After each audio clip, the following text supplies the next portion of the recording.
Evening all. Yes, I did forget my tea. I asked Claire to put the kettle on, and then I ran out of time to go out and actually get tea, so I may have to beg Claire to bring me tea later.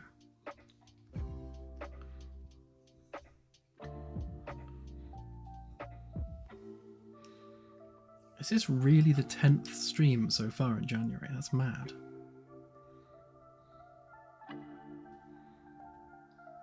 I do. I need like a desk kettle. I have just like a tiny bit of tea left.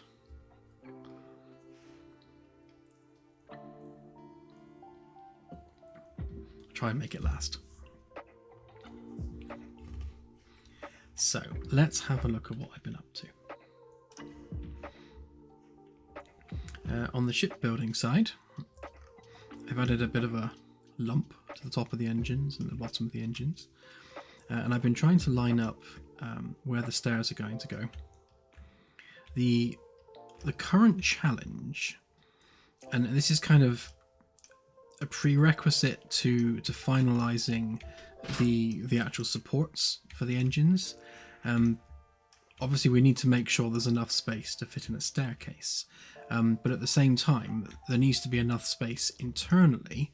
So if that's the hole in the lower hull, then obviously we need to have space to get the stairs up into the engine pod itself, where all the engines and everything are going to be stored. One moment.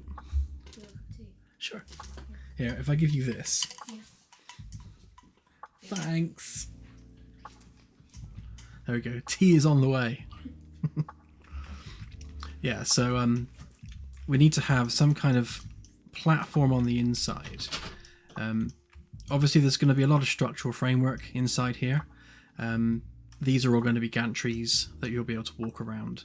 Obviously, you need to get around the engines to maintain them. And then the space in the middle is mostly just going to be fuel and coolant tanks. So we'll probably have large tank for fuel, small tank for coolant on both ends, with the space in between them for stairs and gantries. So yeah, it's just a case of making sure that we have that measured and scaled appropriately so that we're not digging a hole in the future in terms of the stairs. They won't be that wide, obviously. That's just me trying to get the stair slope looking good. That's the same stair slope as you would find in a typical staircase. So that's perfectly average. Not too steep, not too shallow. No, ladders. Ladders bad. Two problems with ladders is, one, they're no good for carrying stuff. So if you've got like a large component that you're trying to put into place, carrying that up a ladder is next to impossible. And secondly, it makes NPCs a nightmare. Yeah. Ladders bad. Hate ladders. And then on the inside of the ship, obviously this is where it breaks through into the engineering part. And as I've demonstrated previously, all of this outer section here is for engineering, and none of the normal crew can actually reach any of these areas. So you'll have some stairs coming up here, which connect through underneath. So this underneath of F deck here connects through into the ring structure, and then you come underneath and up those stairs, and then you go past the RCS hardware. So this is the tanks for the RCS, through into this little corridor at the back here, and then that's where the access will be down into the engines. And we'll also have lots of obviously power cables, fuel cables and fuel pipes all running through this space as well. This will be 2 decks tall and will be separated with the same style of platform that you see around engineering at the moment. You know, the black flooring, the railing, that sort of thing. And yeah, so that's all the dedicated engineering space. Slowly coming together. So once I've worked that bit out, then it'll be easier to get these bits right as well. I like the swept back look of the engine supports, although I'm not so happy with the sticky out bit at the back, so well, I'll probably maybe have that bit sweep back a bit further and maybe flatten that off, but we shall see when I get round to it.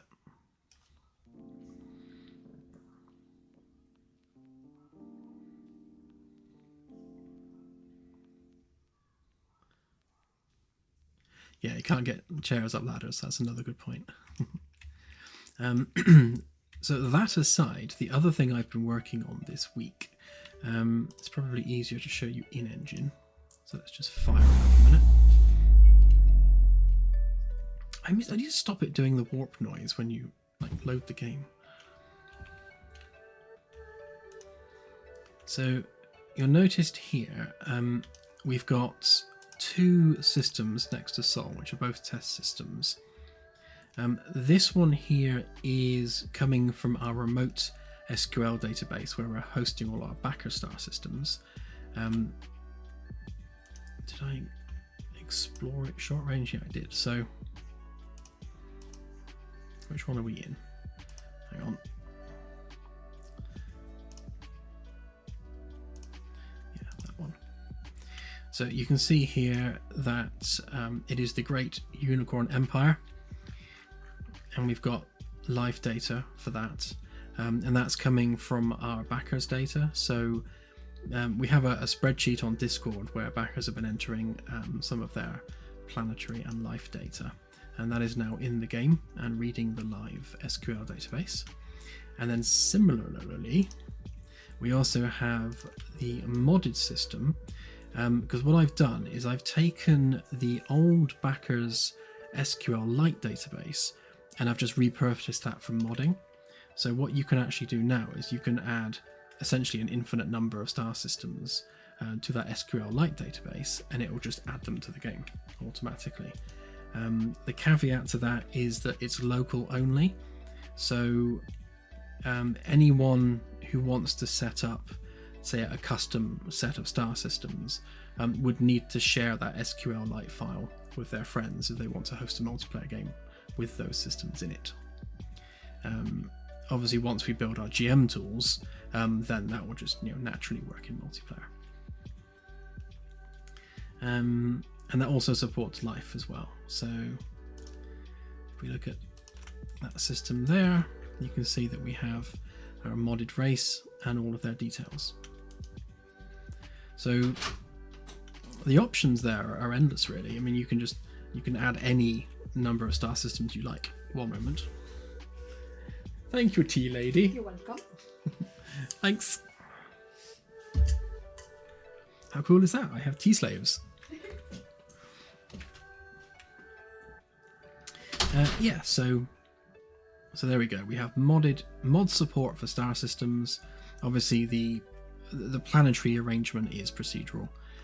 So the only thing you have control over is the name of the star system, the location of the star system, the Kelvin temperature of the star, and just those details there for the race that occupies that world, or that system rather. Like with the procedural systems, if a race exists within the data, then it will spawn an Earth-like world within the habitable zone and then just fill planets around it. And that works exactly the same way for the backer systems currently as well. So it spawns an Earth-like world and then places planets either side of it.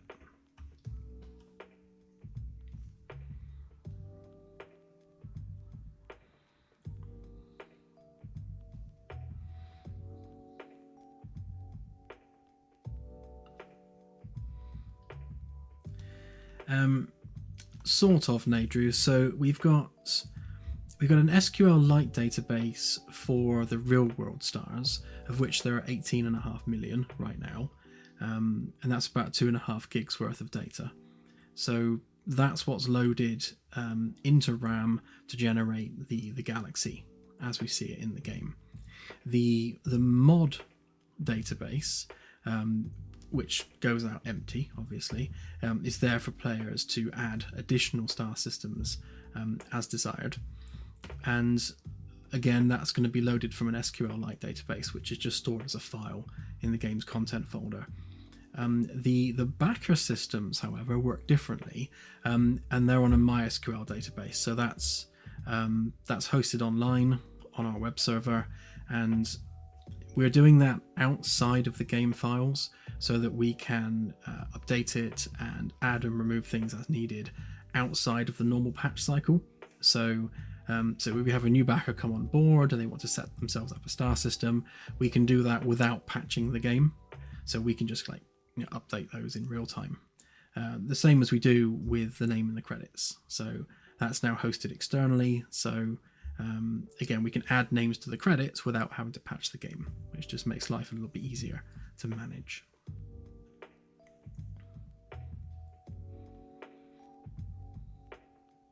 And yes, Kagi, you can, if you so wanted, you could put the entire Gaia catalog in that SQLite file. Although I doubt most machines would have enough RAM for it. I think it's several terabytes in size, so good luck with that. You'd need a lot of RAM.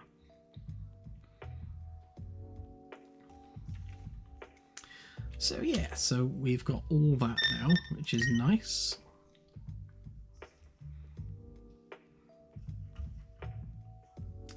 We weren't planning on modding support, but that seemed like a nice opportunity to take advantage of, having that unused SQLite file there.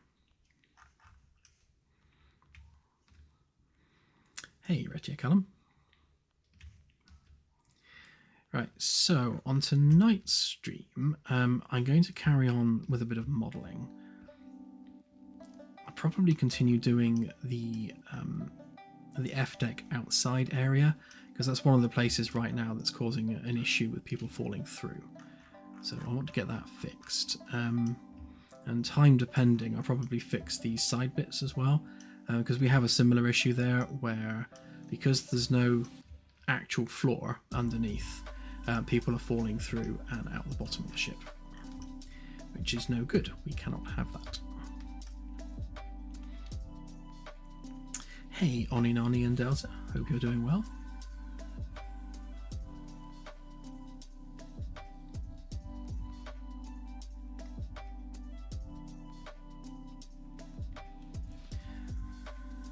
Yeah, Niger, I don't see a problem with that. Obviously, by default, the modded star systems are there from the local file, but it's easy to add another external database source if we need to. So yeah, we could set up just something in the game options where you put in the database address, the username, password, and it will just check that location for A, is there a database, B, is the table structure compatible with the game, and yeah, if so, then yeah, start drawing in star systems from that database. Very easy to do. We're already doing it for the backer systems, so yeah, I see no problem with setting that up at all.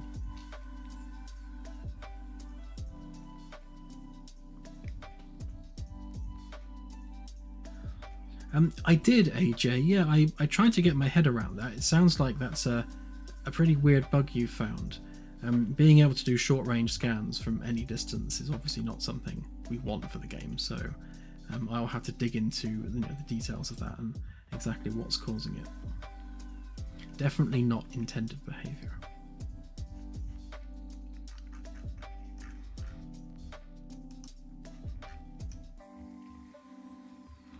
Right, where are we at? So we've got that piece there, we've got this piece here.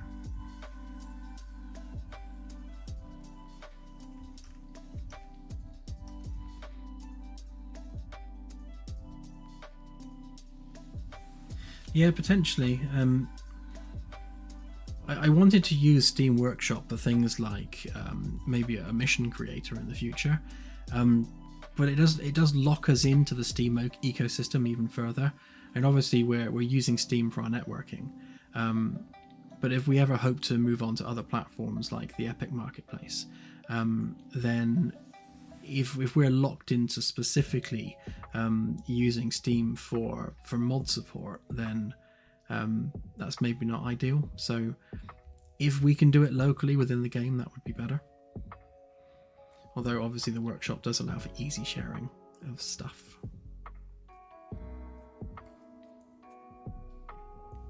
And it's true. I mean, it's true. Most people do use Steam.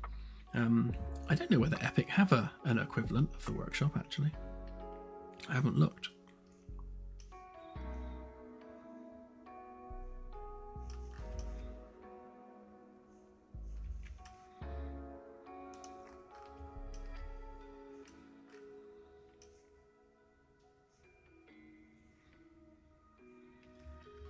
I'm just trying to get my head around which ones go where here. So I think this one, and obviously the mirror of it, are unique for the aft section, and I think the other 3 quadrants all use a mirrored combination of this piece. And I think it is just those 2.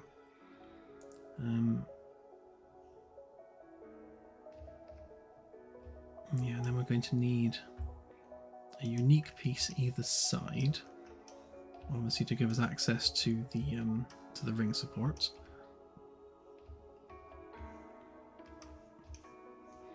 Yeah, so these 2 and those 2 can be the same. Those 2 need to be unique, and these 2 are already unique.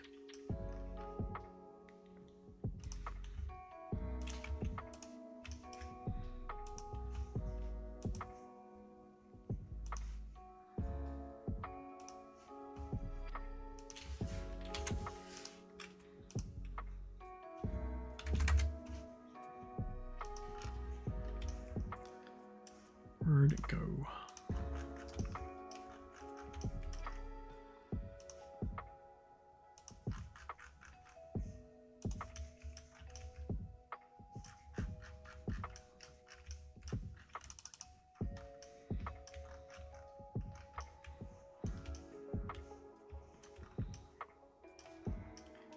Okay, so that's the corridor there.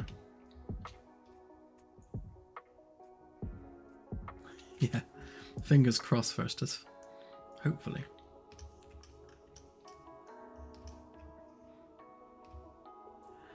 This isn't so much a new design, more a more refined design.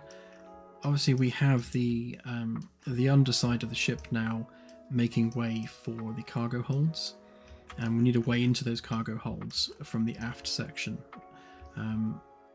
So on F deck, you've got this break in the maintenance tunnel ring, and we'll have an actual corridor going through. This is where you start in the Cold and Dark tutorial currently. So that is the same as it is in the current live demo. All we're doing is just extending the region behind it. And because we've modded the underside of the ship since the demo, some of these framework sections no longer fit. So they just need to be refitted to their previous location. Obviously, the whole thing was circular before, and now it's got this sort of funny cross shape.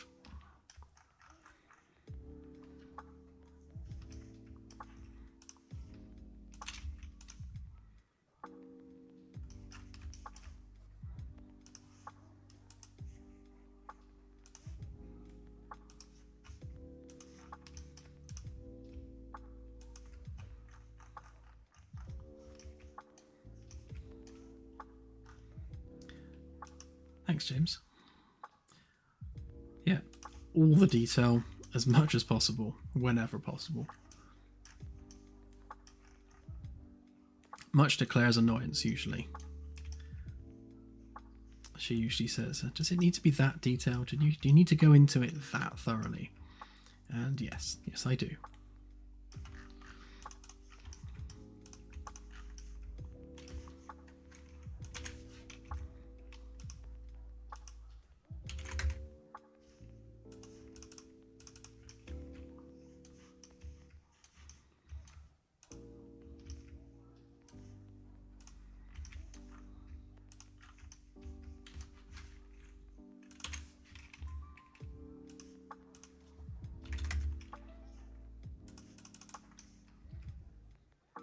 So when I actually export this, there's only 3 unique meshes. So there's that mesh there, that one there, and what will be one here. And obviously we then just copy paste those and mirror them as needed within the engine. So in terms of the modeling itself, we only need to do some of the work once, and then it gets copy pasted around. Like a lot of these ring segments, we can copy paste just to make life a little bit easier for ourselves.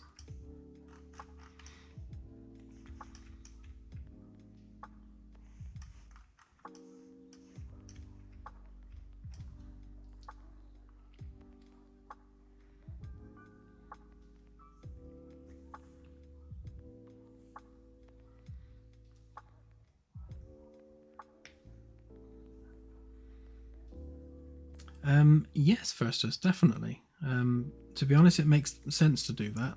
The fact that you spawn in the conference room is just a hangover from the normal game start process. So yes, we can definitely do that.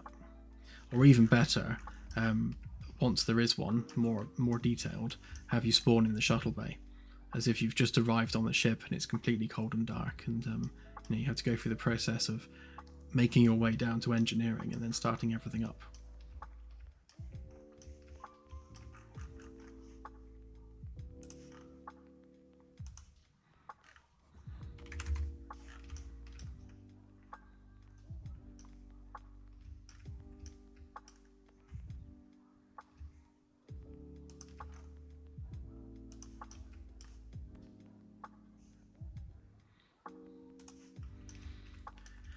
It really depends, Anasi, on what it is that's being built, because a lot of the work went into planning. So obviously when we were doing where is it, this, so when we were planning all this out, obviously a lot of the time taken was measuring and trying out different layouts and just getting a feel for what worked best as an internal layout.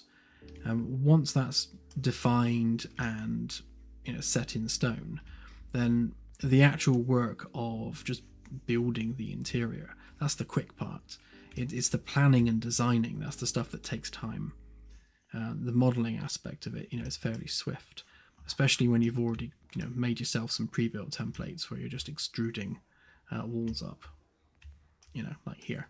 So with this piece here, I'm just extruding the walls. Oh no, in this particular instance, these ones need to be slightly different size.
Hey Devin, good to see you back.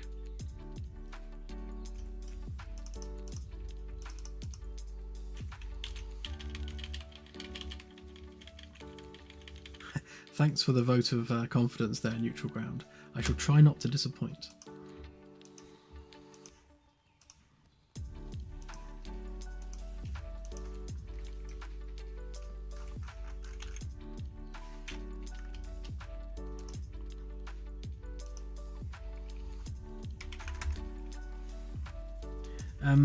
Certainly on B deck, Retia Callum, because I'd like to do it with the plants actually on the image.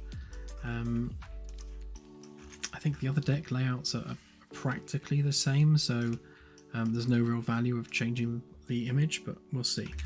If they're significantly different, then yes, we will change them.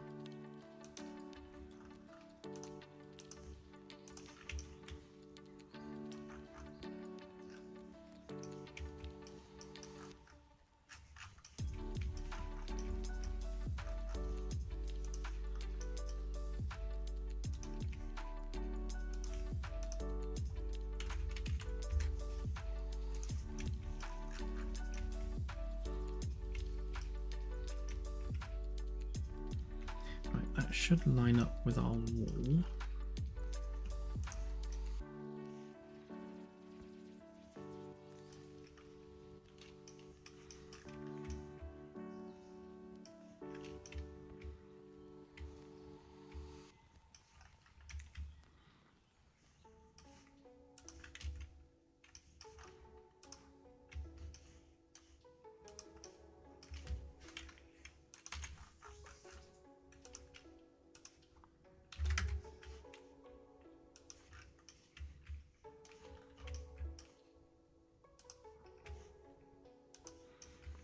Yeah, one of the issues with the ship being a lot bigger now is the fact that those deck maps aren't going to fit on the screen. So we need to implement a zoom function so you could actually zoom the map in and out on the screen itself. Screen itself, even.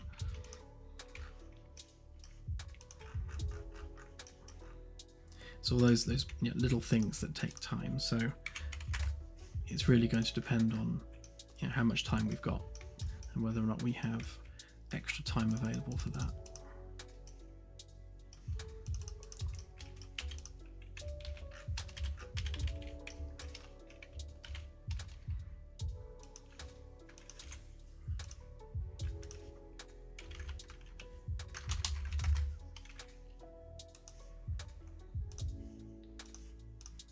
Yeah, and especially don't tell Claire.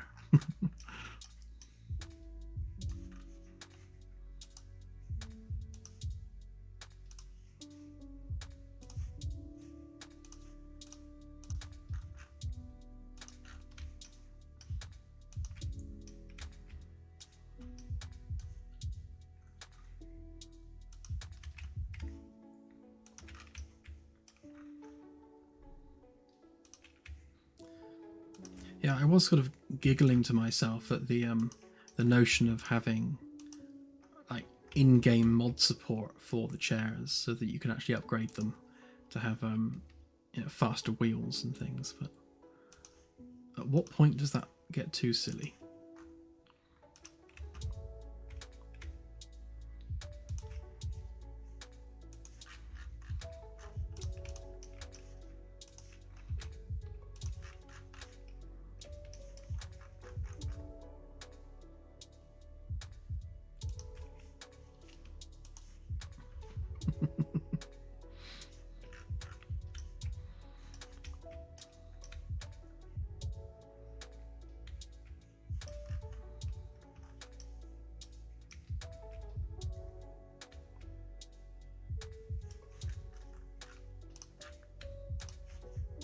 I think I can hear Claire's teeth grinding from here.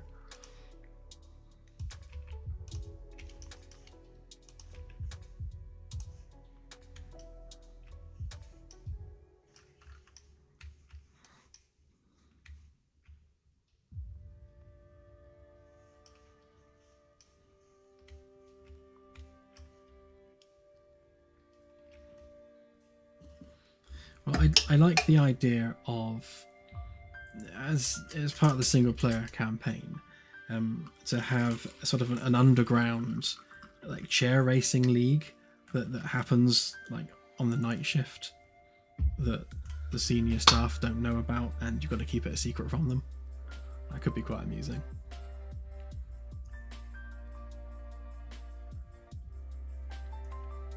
Oh, hot tea, hot tea.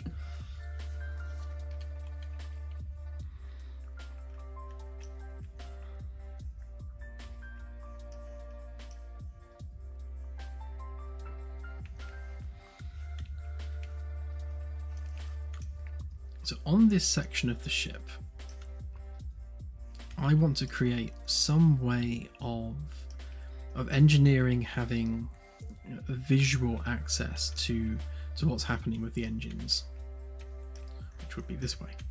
So we have this space here, which is a big cavity. There's nothing here other than framework. So it is just going to be empty space unless I can find something interesting to put there. So I was thinking this could actually be a really nice place to have a cutout with some windows. So on the underside of the ship here, we've got a way of visually seeing what's going on with the lower engines, without having to rely on cameras or screens or anything else that requires the ship being turned on.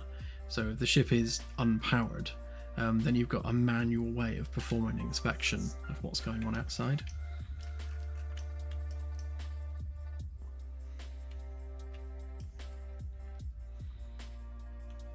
Yeah, this particular area is quite a long way from like the comfortable part of the ship, so where are we? So this is on F deck, so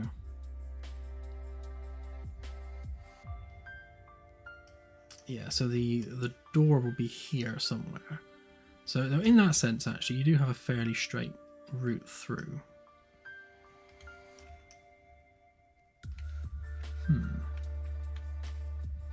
Because essentially it's this segment here.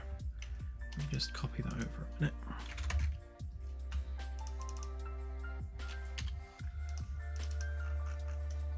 Yeah, so this would be the corridor. So that's your maintenance access. And then it is actually a straight run all the way through to this section. So it's not particularly hard to get to. Although it does mean, going past all the high voltage stuff, which we don't generally want the crew doing, which is why it's behind a secured door.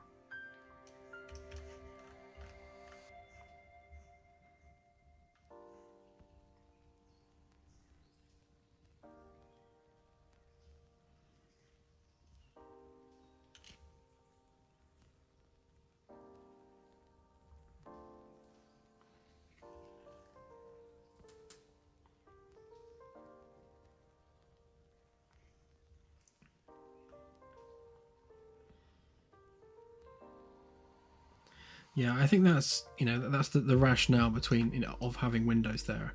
I guess front and back, just to keep it mirrored, because I like symmetry, is that it gives you an easy way to visually inspect the underside of the ship, from within the ship, if the ship is completely turned off. So there's no power, everything's completely dead. Having windows means you can still see what's going on the outer hull.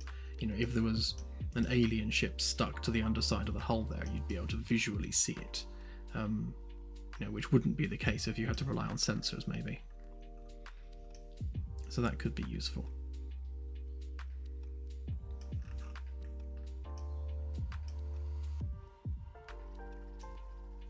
You could probably use it for a bit of storage as well. I'll see how that looks once it's built out.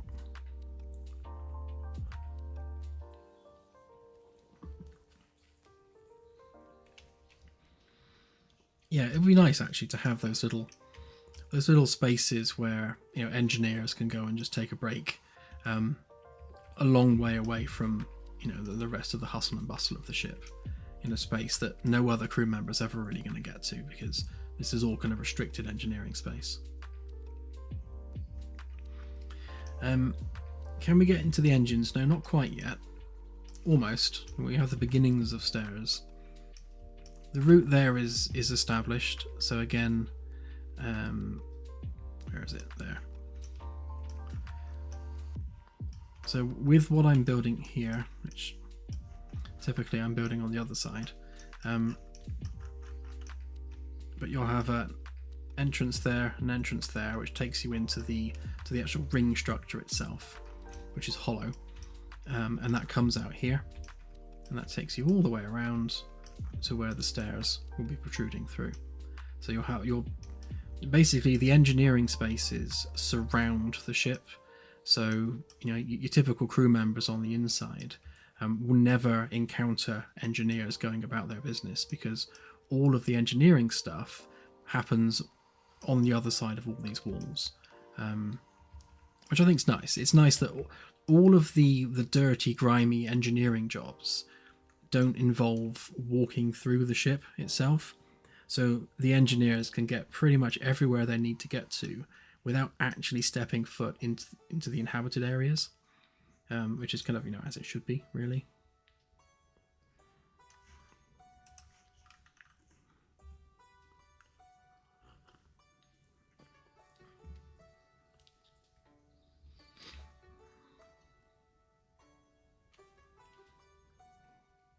Thank you, Master Chief.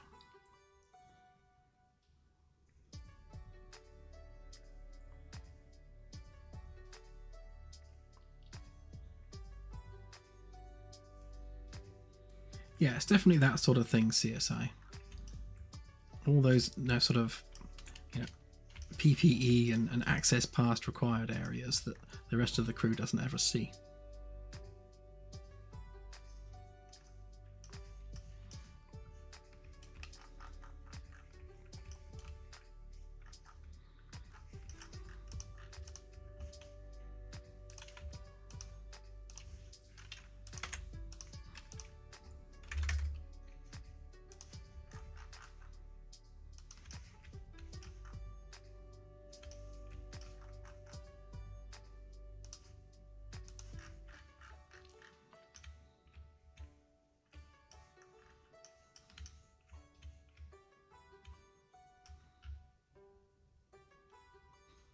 Yeah, hover chairs, that'd be fun.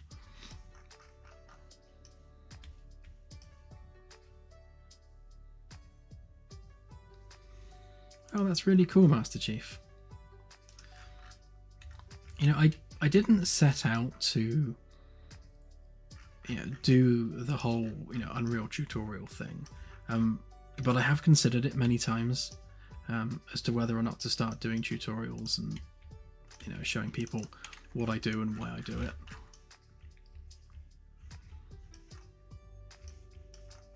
Mainly because I don't really have time, to be perfectly honest, but it is something I'd like to do.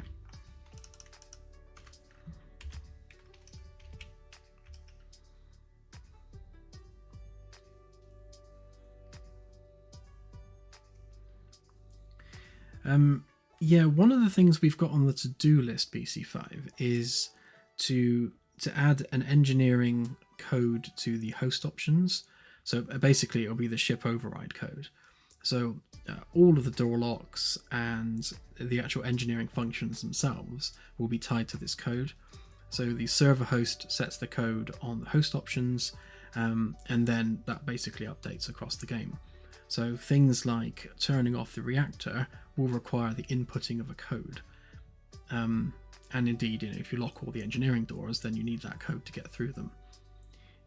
The alt teleports are just a temporary thing. In fact, we'll probably disable those for the demo update. They're literally just there for debugging. The only one that needs to be there is the stuck option, which will just teleport you to the lift on B deck. But yeah, if we have time, we'll get the ship default code added. But there's more. So it's one of those things where once you add the ability to input the code, then you need to implement it in the save system, and then you have to implement it on all the doors. And it's one of those things where it's not just a case of adding it, you've got to add it to lots of things.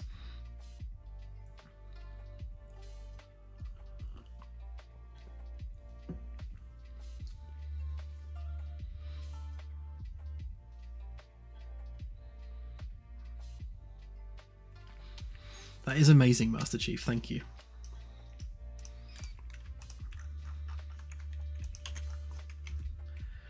To be honest, it's it's feedback like that keeps anyone going who's doing a creative role like this.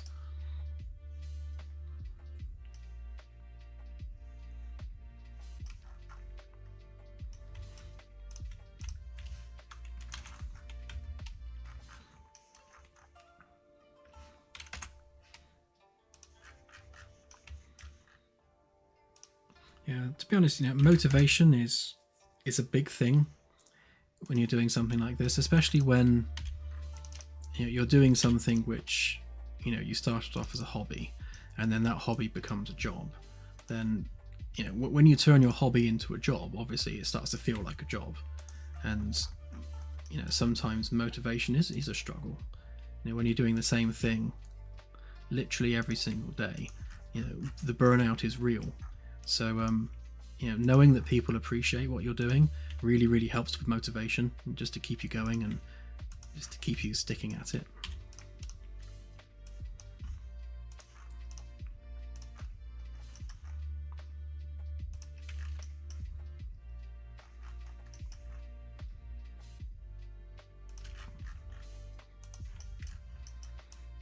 Although I was saying that, I think I've only had true burnout with this project maybe twice over the past 3 to 4 years, and it's never been for more than about a week. Sometimes you just lose the will to continue with it, and you just need to step away and take a break.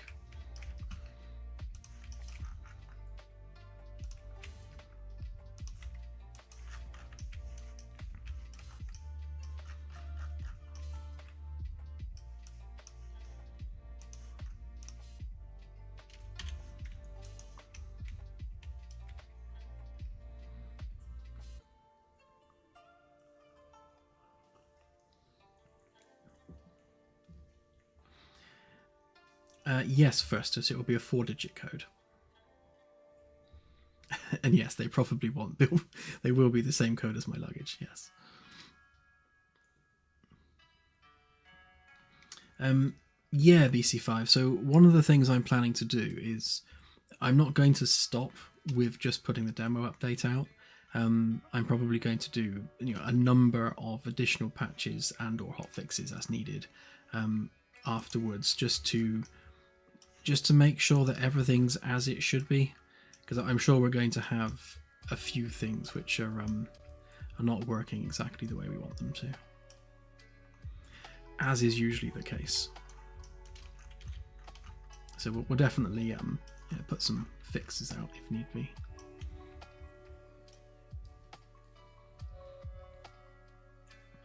Yes, yeah, the Steam version will be updated as soon as possible, as soon as all these to-do list items are done.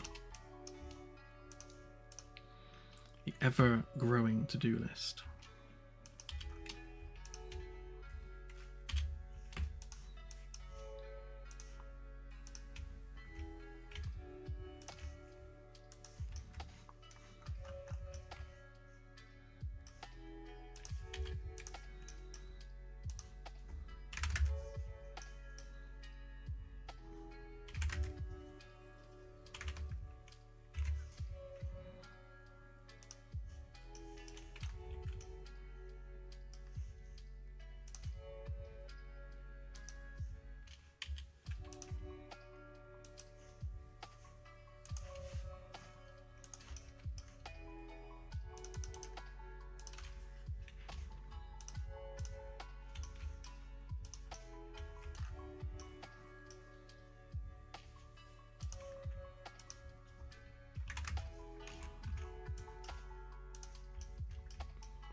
Yeah, doing everything for a reason is pretty much like my mantra with this.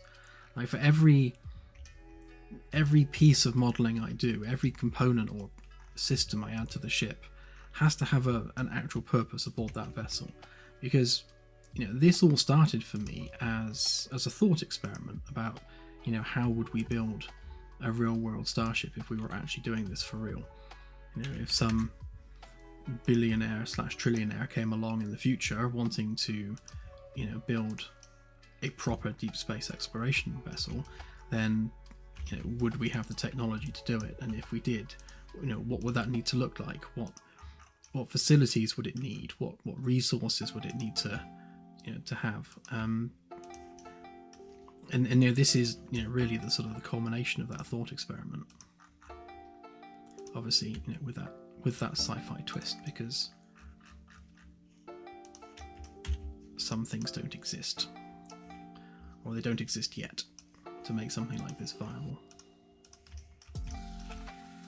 I think a lot of the principles with naval vessels in the modern world very easily translate to a spacecraft.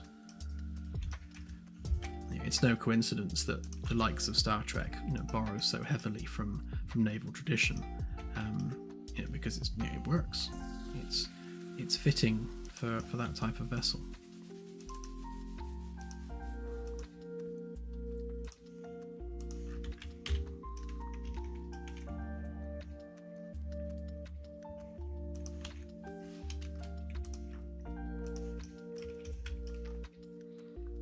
Yeah, and on the technology side as well, obviously, what we're building here is supposed to be about 200 years in our future. So it's not a huge jump forward in time. And if you look at naval vessels as they were 200 years ago, the ships we build today are similar. I mean, obviously, we do things differently. We've made big improvements, but fundamentally, they are very similar. And I think the same would be true, 200 years from now as well. Things like LED lighting. I mean, LED lights, are LED lights, and they will probably continue to be LED lights in the future as well. We're so close to the theoretical limit on efficiency with LED lighting that it's, just going to be is what it is.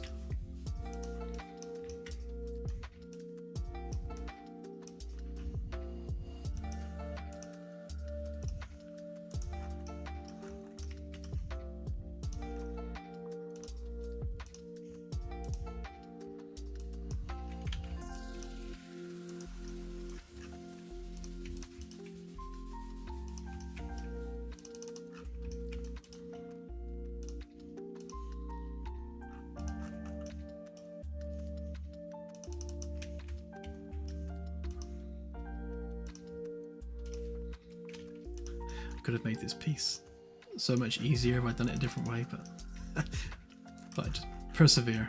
Why did it get rid of that face?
Yeah, that's true.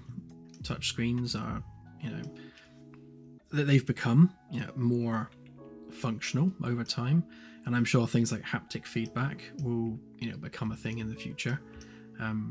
I've seen tech demos in the past for screens which can literally become 3D on touch, which is weird. They have like a membrane that they inflate. Things like that I think will be on future devices. Whoops, I forgot to set my Discord to do not disturb. Ignore that ping, that was me, not you.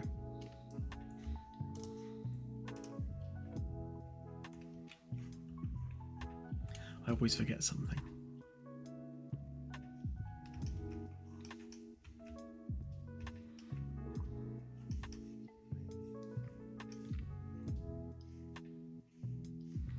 So the awkward thing with this is obviously this is going to be a solid piece, and that's going to be a solid piece. So there's going to be a join in the middle here, and this is part of the thought process in designing how this would be constructed in the real world. Obviously, in the real world, this would be a physical object that needed to be connected together. So having a weld line down the center is one thing, but we can't then have a brace in the middle there, because it's obviously there needs to be a weld line. But then we also can't have too much of the framework unbraced, because it's just going to be really flappy. So yeah, it's about optimal placement of bracing.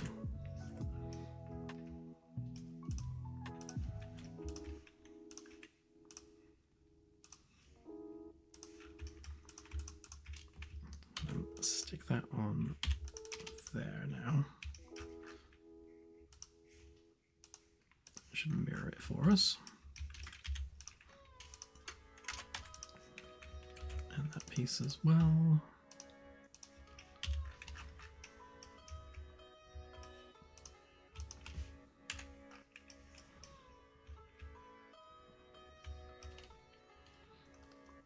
Yeah, you don't want a flappy hull.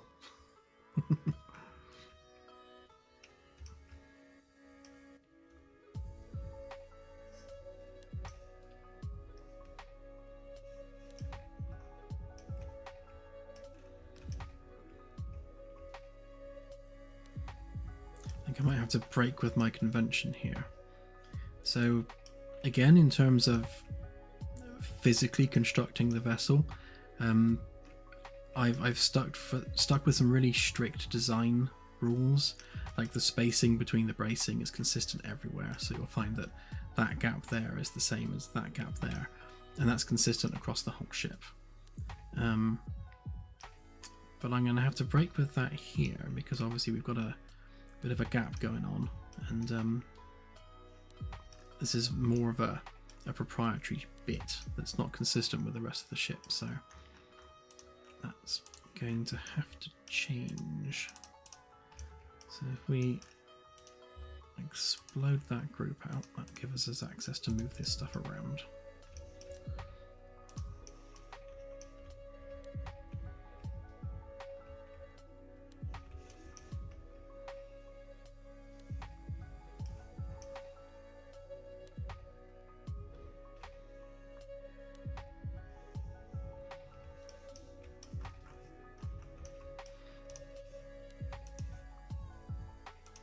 We take the edge of that up to there.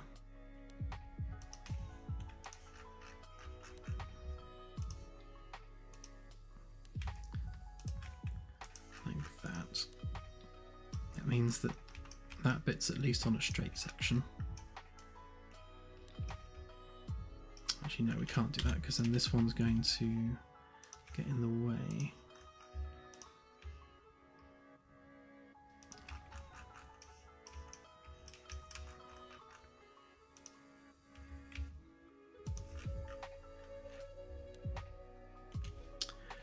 Oh, autosave, why do you do this?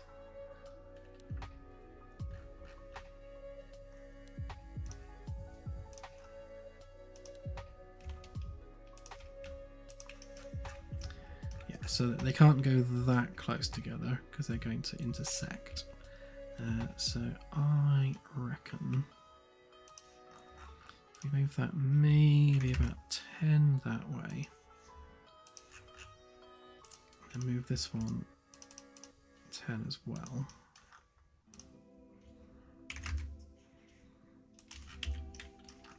That's an acceptable edge. And obviously we'll just have the curve of the railing through there.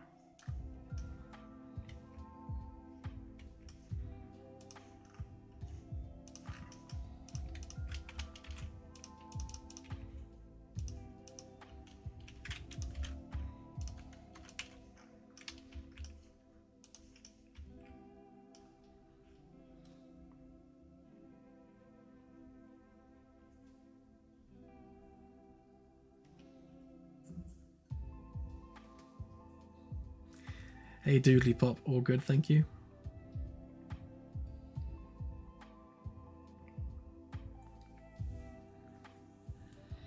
Yes, Retia Callum, I think it's without any shadow of a doubt, Discovery. The spinny ring and the ridiculous turbolift city, the completely out of whack scale of some of the shots you see. Like, you'll see a crew member walking between two of the rings on the main hull, and like you can see them walking along through the windows, and you know the ship is relatively small compared to the size of that person, and yet then in other scenes, you know, the ship is shown to be absolutely enormous. So there's no consistent scaling, you know, between episodes, and yeah, and the turbolift city is just I don't know what they were smoking when they came up with that. It's just stupidity. It is, without a shadow of a doubt, the most ridiculous thing I've ever seen in sci-fi.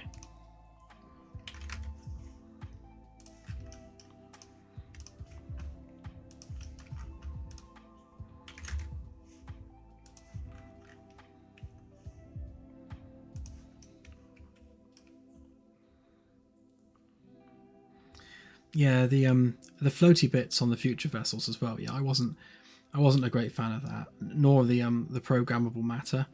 I think the programmable matter and the floaty nacelles, for me, that was, yeah, I mean, fair enough as a technology, but it was like too far, too high tech. And like the instant personal teleporters, transporters rather. Yeah, it went too high tech. It got too silly. I prefer slightly lower tech sci-fi than that. That might be because I'm old.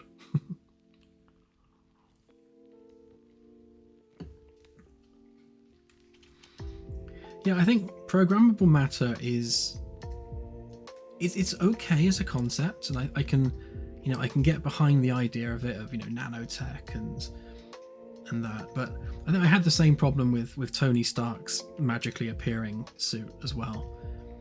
I prefer a little bit more, you know, nuts and bolts, old school.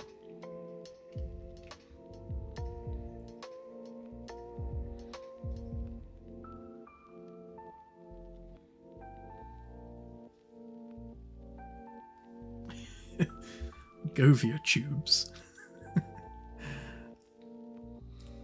I don't know why that just sounds a bit gross. I'm happy to stick with maintenance tunnels.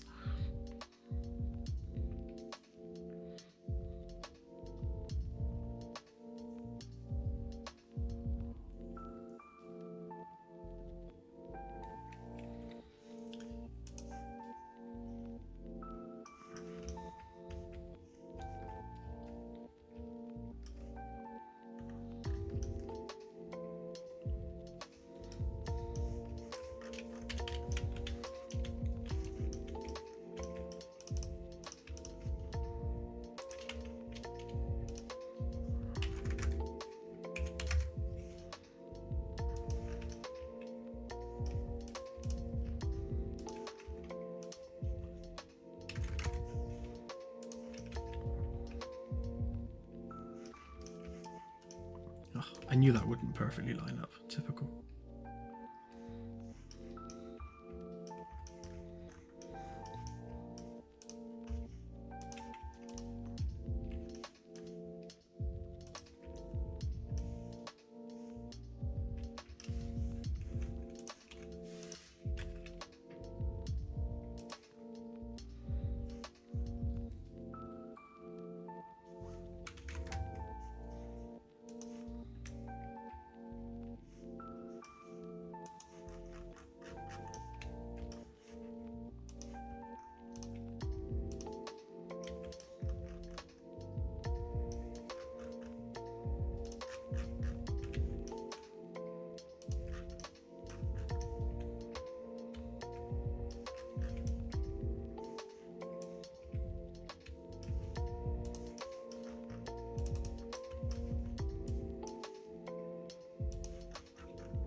Yeah, Galactica was a nice ship. My favourite is still Destiny, though, from Stargate Universe. Just in terms of looks and well, everything, really. Destiny's such a beautiful ship.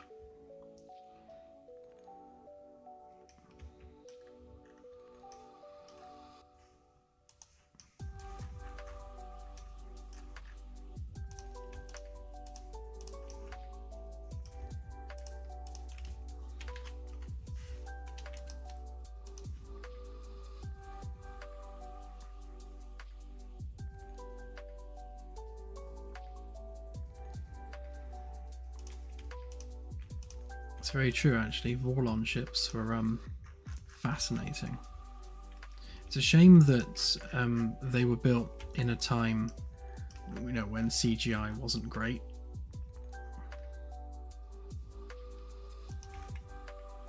I think better CGI would have really done them more justice.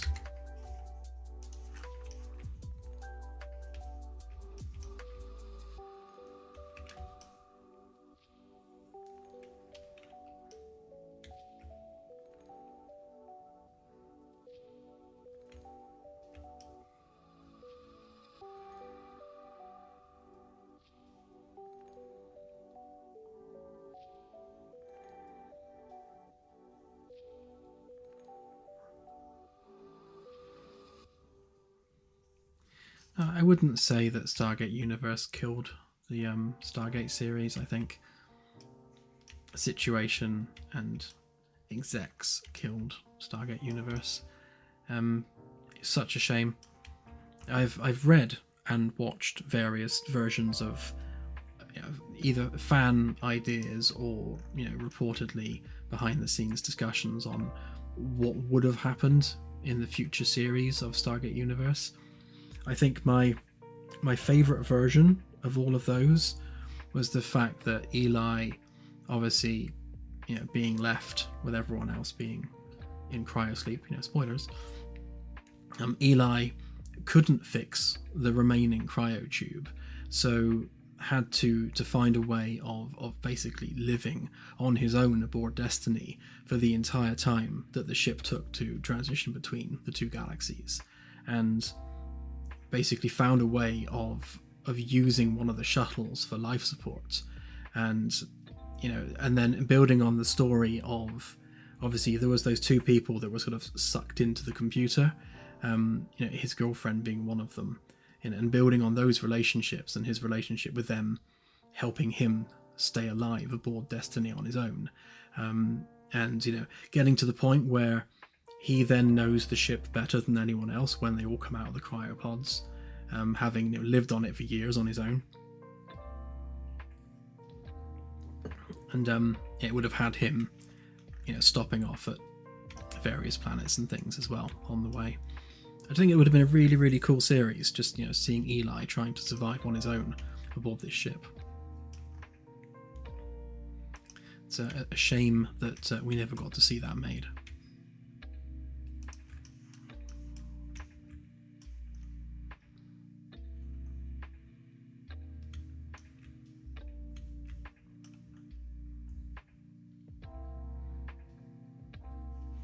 Yeah, I highly recommend Babylon 5. It's probably I say categorically, it is my favourite sci-fi franchise in terms of the story and the character development. I think the story of Babylon 5 is second to none, and the character development in it is just exceptional.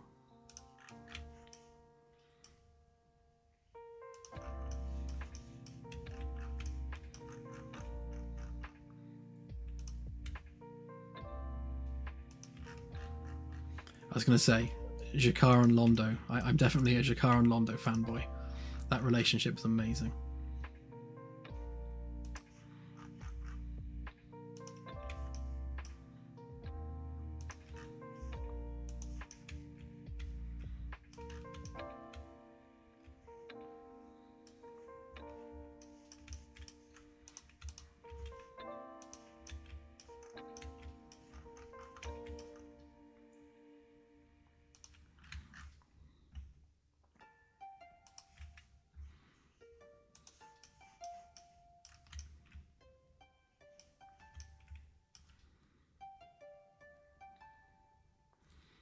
It's going to be both my world away.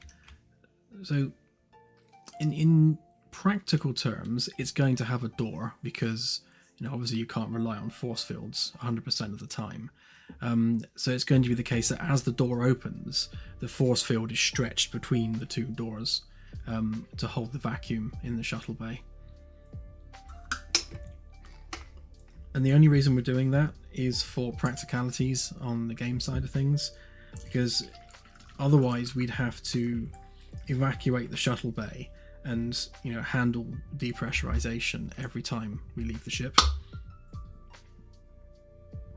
It would just it would make it all awkward.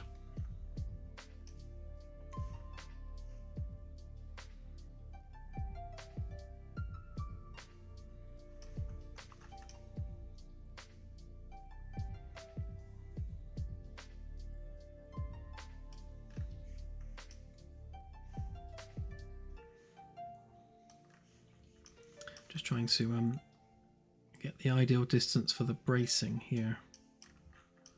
Definitely is going to need another one in the middle. I'm just wondering about this corner section.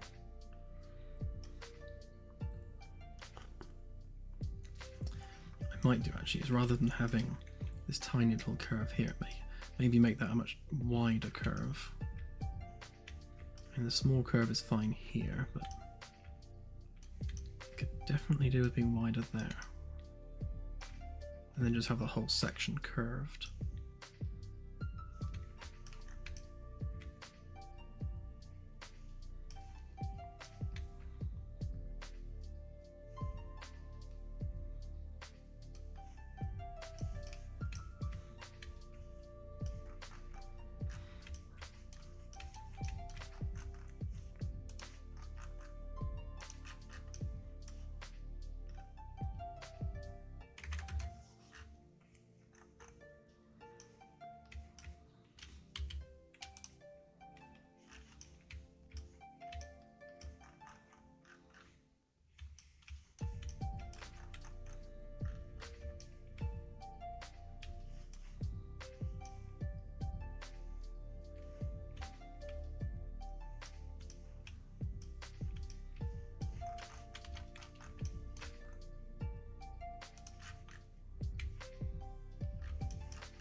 I would agree with you, Erikes. I would argue that the Orville is more Star Trek than any Star Trek made after Enterprise.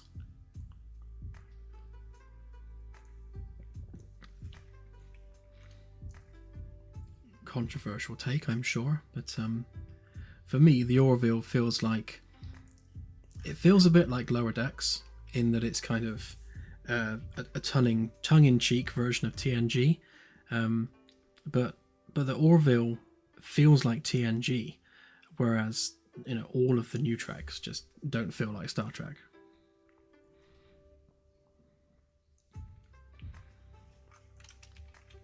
Yeah, I'll give you that, Oni. I think Strange New Worlds was the closest thing to Star Trek any of the new Trek has got. And yeah, absolutely. Can't take that away from it. It really is. But just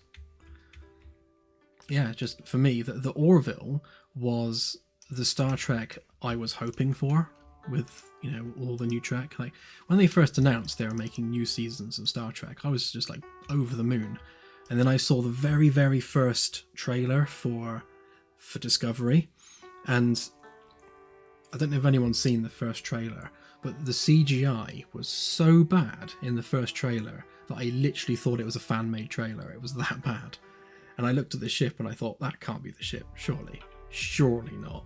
I mean, that was like a phase 2 prototype ship, wasn't it? Like that's what they were going to use, and that was the rejected phase 2 Enterprise design that they've used for Discovery.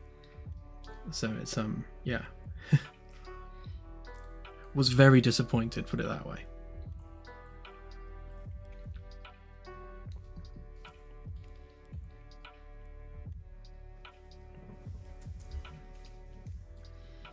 Yeah, I think Picard got better. Season 3 of Picard was definitely the highlights. Season 1 was nah, and yeah, didn't really feel like Star Trek. And I think that's been my biggest beef with all of the new Star Treks, is that they don't feel like Star Trek for me. You could argue that they're sci-fi in their own right, and probably can stand on their own legs as sci-fi shows in their own right. Fair enough, but they're not Star Trek.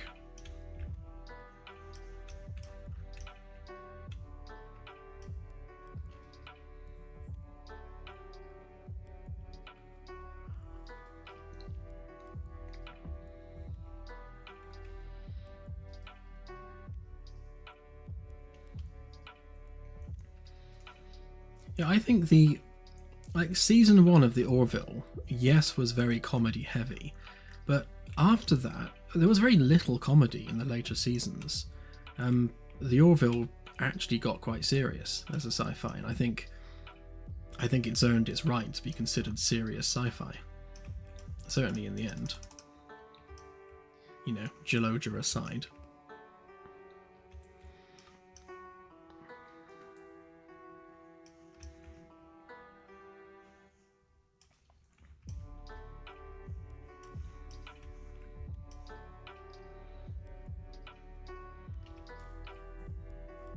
I have heard that there is a new season of the Orville coming.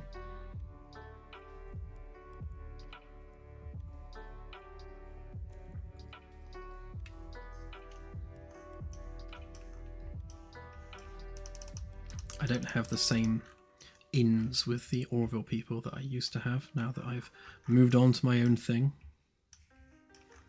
But as I understand it, they are making a new one.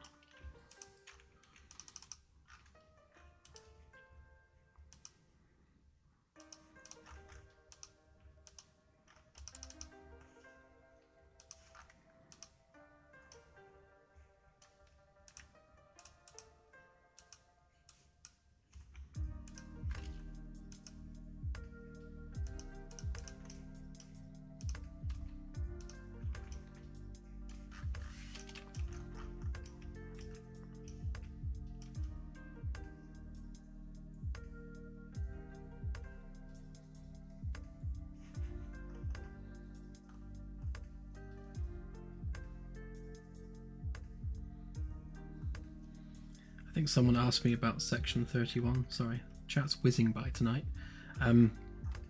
Yes, I watched Section 31 yesterday, and what the hell? That's all I can say. What the hell?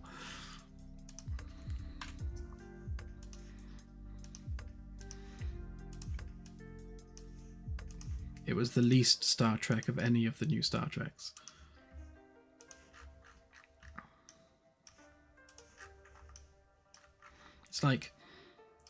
It's like they tried to make Guardians of the Galaxy, but Star Trek. It was weird. It was like they were trying to do Marvel. And I don't know why. I don't know why they would bother trying to do that. Why not just make Star Trek? And if they don't think Star Trek is what the public wants anymore, then don't bother. Make something else. Don't call it Star Trek. If you want to make something which you think the public wants, then make that.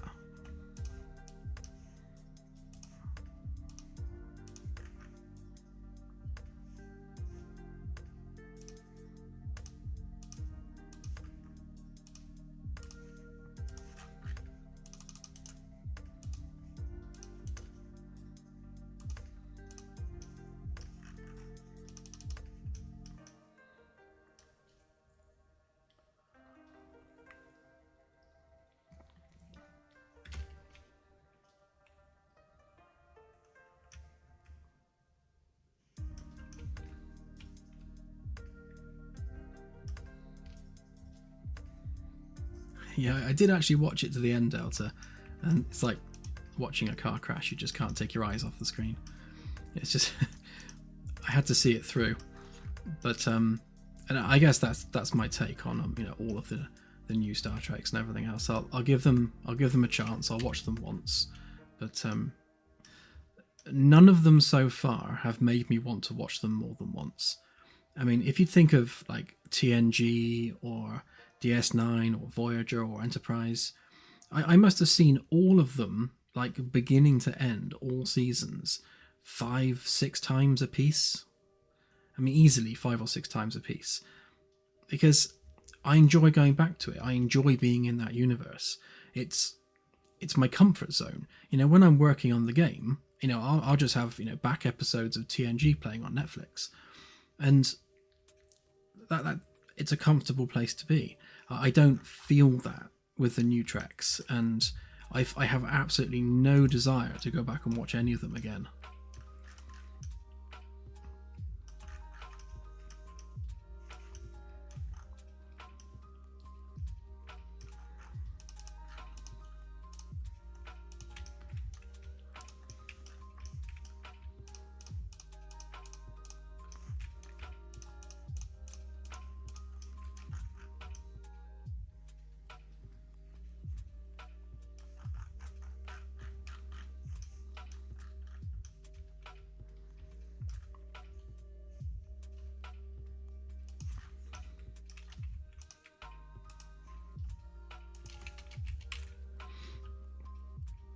Oh, thank you, Luck Dragon. Section 31 failed for the same reason most of Discovery failed. Alotunda was the director. Oh, I didn't know that. Even though Discovery will go down as my only hated Trek series, I narrowed down my most hated episodes and he directed them. Ah, well, that doesn't bear too well for him then, does it?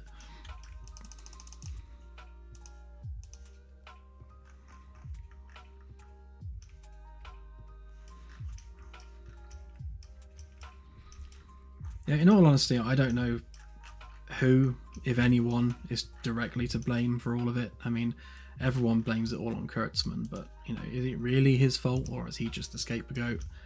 I don't know enough about any of it to have an opinion, to be honest. But all I know is it's not the Star Trek I wanted to watch, and that's it, really.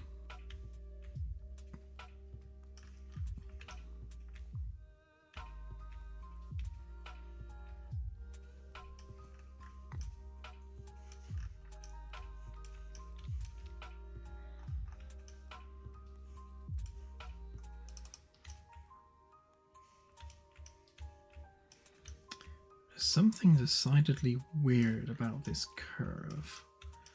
Why is there a gap there?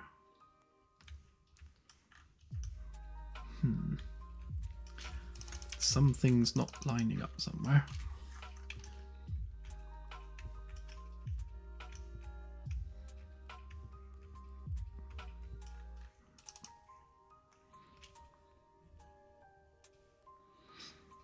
See, when it comes to Star Wars, I think what Jon Favreau did with the new Star Wars was amazing. It's if only someone with the same love and attention to detail that Jon Favreau has towards Star Wars approached Star Trek, because like you look at the Mandalorian and all the other ones whose names I just suddenly can't remember. All of those new Star Wars series look like Star Wars. They feel like Star Wars. They're familiar as Star Wars because it has that attention to detail. He's gone to those lengths to make it look and feel like Star Wars. It's familiar and it's good. Like that same love and attention wasn't put into the new Star Trek series, and for that reason it doesn't look like Star Trek. It doesn't feel like Star Trek. And yeah, I think that's the difference for me. I think if the new Star Treks were done in the same way that the new Star Wars was done, they'd be a lot more popular and a lot more loved, and there'd be a lot less controversy surrounding them. Not that everyone loves Jon Favreau's work, of course, but I happen to love it. I think he did a great job.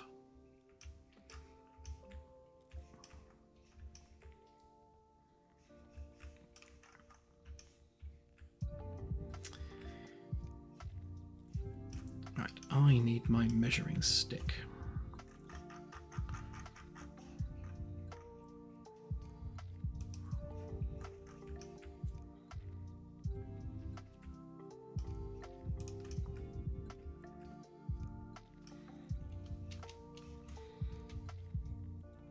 I've only seen the one Otoy short so far.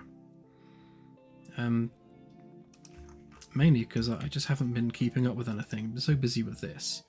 But yeah, that one that I saw was the one with Kirk and Spock. It was amazingly well done. Really, really good.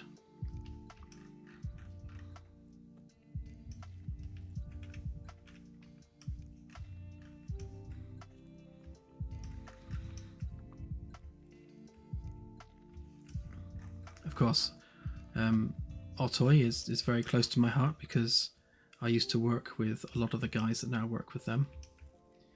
Not so much on the the screenplay side of things, but on the bridge sim side of things.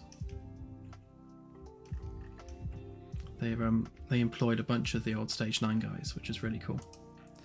They those are people that deserved to be working on Star Trek. People who live and breathe the franchise and love the franchise. Those are people that should be working on the franchise.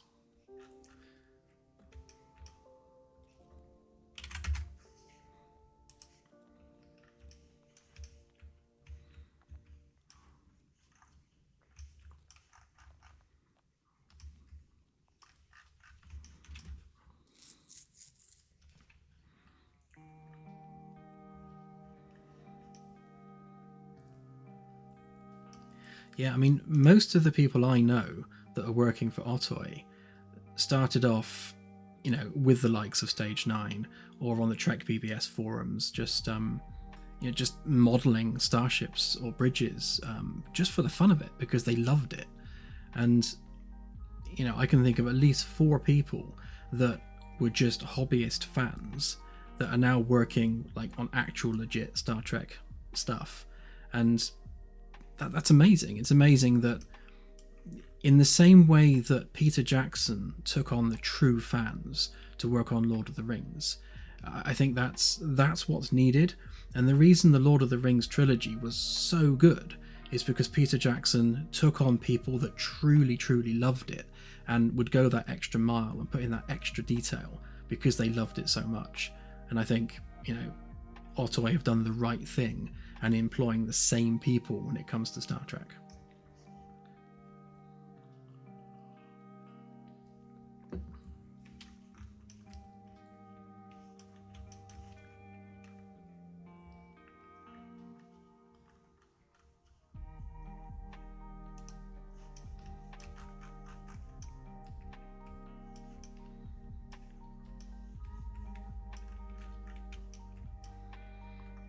I didn't think The Hobbit sucked.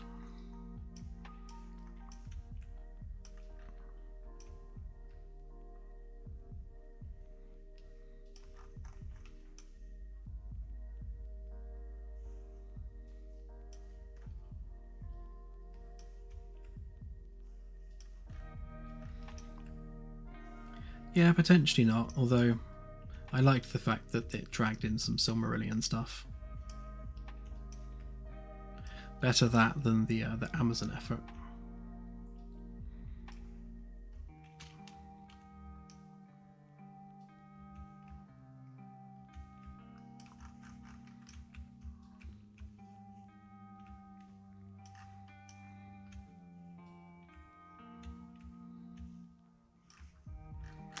I think I can see the problem there. So this side is lined up perfectly. That side is not lined up at all, so I should be able to just copy this side across to this side, and then we should be good. Because I think that side is accurate.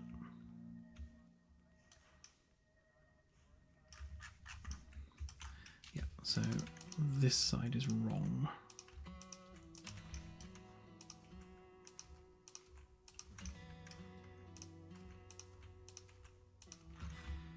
Which would explain why these don't line up.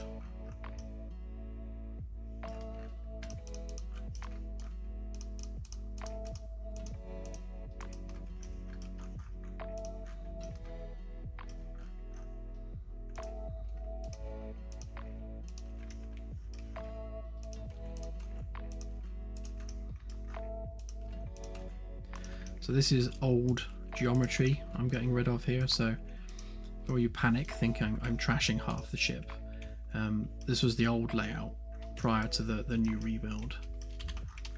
So this stuff over here, this is the correct layout, and we can just copy that over.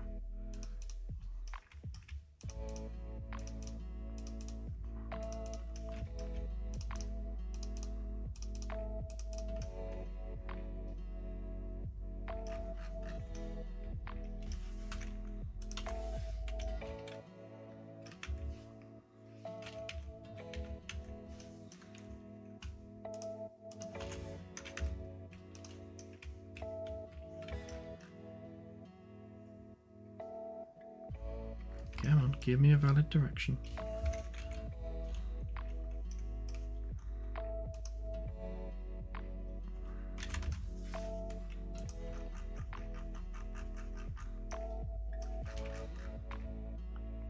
Okay, so grab a copy of that. Delete these.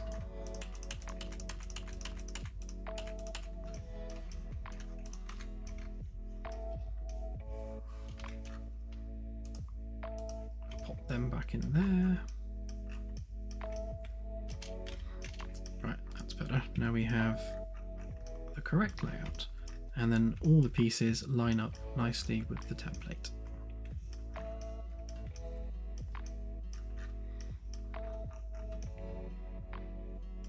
Looks like these floor pieces are actually off as well, so yeah, just need to copy them around also.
Error.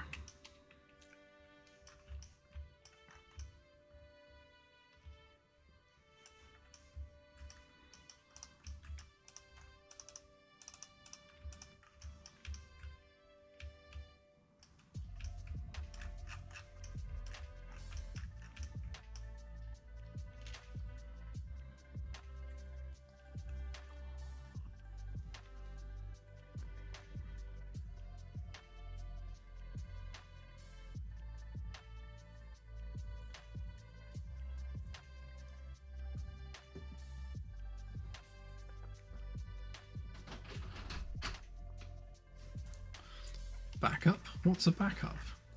I've never heard of a backup before.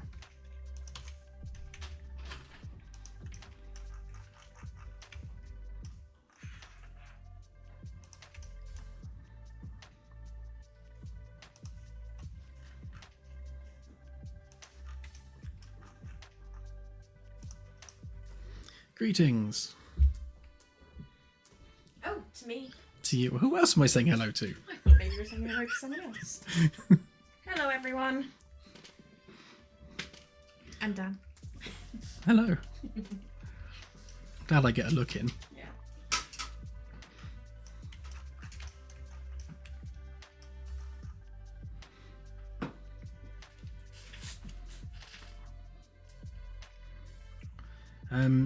My World Away. If you look up the Sierra Nevada Dream Chaser, it's going to look a bit like that.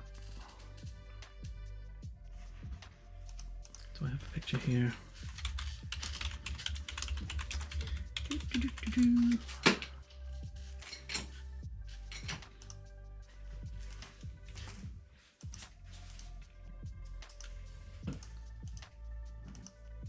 That'll do. Yes, our shuttles are going to look somewhat like this.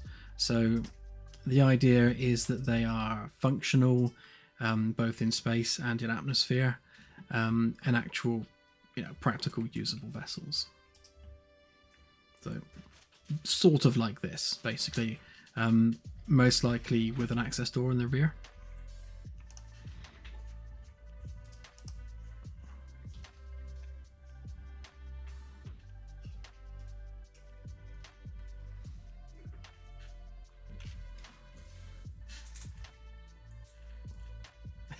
Oh yeah, good point, Erikes.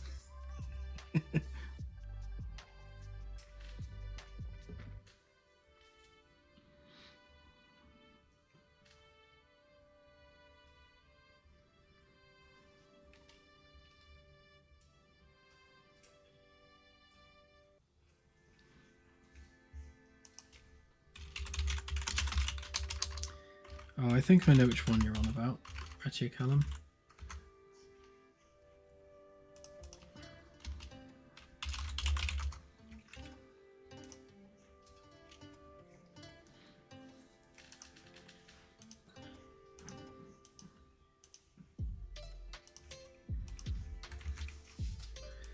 Do you mean this one?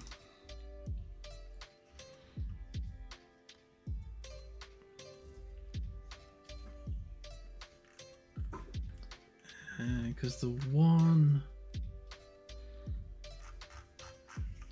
I was using as a reference.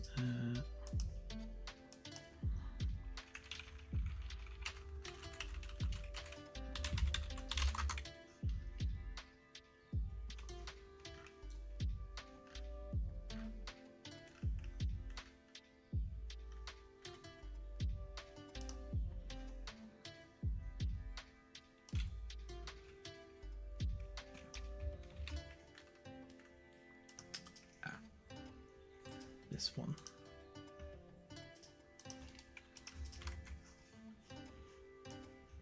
That one.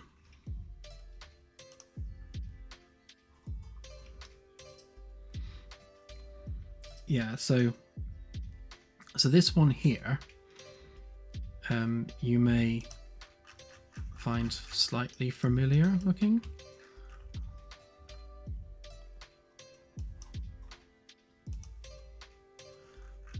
Is that it? Is that the only bit of outer hull I get? Where's my whole pieces gone?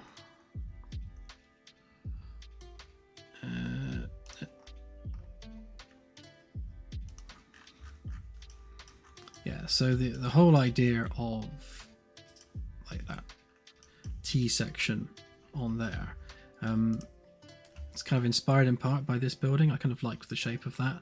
So if you imagine sticking a ring around it, that's kind of the Magellan, basically.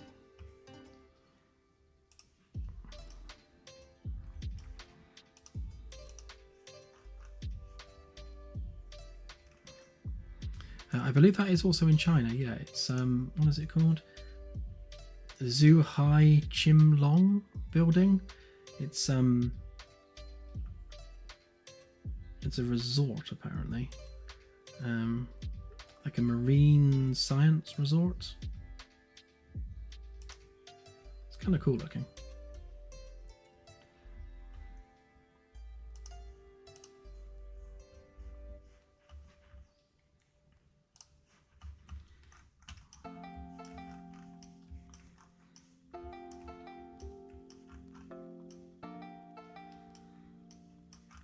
Okay, so I need to build a proprietary piece to go across there. Same across there.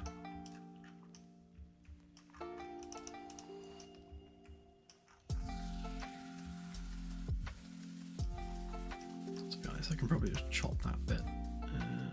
You are a component, so you can be unique.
Okay, that lined up perfectly. That's what we like to see. Right, so this bit is right up against the outer hull, so that will just have a framework section in there just to fill that out. That will open up into the windows. Actually, no, that bit won't. That bit will. So at the front here, I've been wondering about what to do with this. So if we look at E deck, so this is the mall area at the front of E deck. 2 decks tall with all the cinema and gym and bar and bowling alley and all that stuff.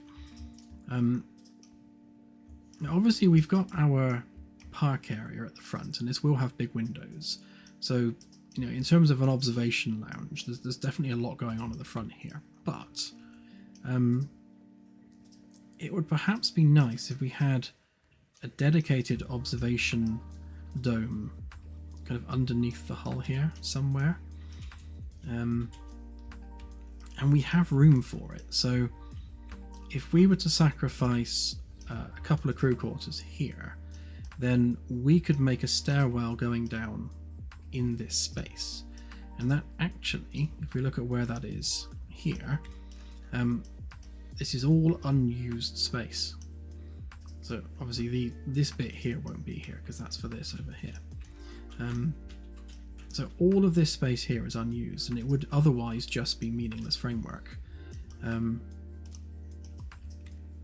if we make that a stairwell, which would come down there, and then this bit could be an observation dome underneath here. So that's one option. Of course, we also need the lifeboats, and we could also use it for that instead. So same thing, you know, stairs and things down here, and that leads to a corridor down here where you've got the lifeboats available for launch. So I'll have a look at how we go about sort of fitting all that in, but there's a couple of options there that we can run with, if not both, to be honest. You know, there's room enough for we could potentially do both.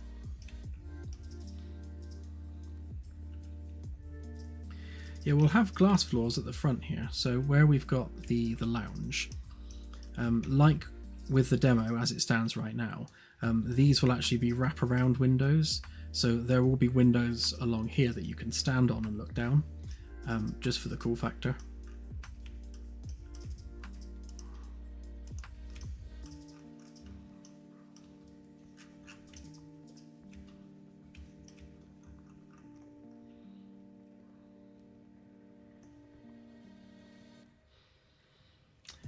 The shuttle will probably use argon for fuel or some other inert gas, because it's going to be plasma rockets as its propulsion, the same as we use for the main engines on the ship. So, lost in the framework. Let me out. Oh, I'm in an engine. So, yeah, so these engines are basically Vasmir rockets. Or there are a future version of that which have a much higher specific impulse, and the RCS is going to be using a smaller version of the same tech. So with that tech being so good, you know, in the era that we're setting the game in, it makes sense to use that for the shuttles as well, because it's completely inert, doesn't explode, and it's good for, you know, a fusion rocket.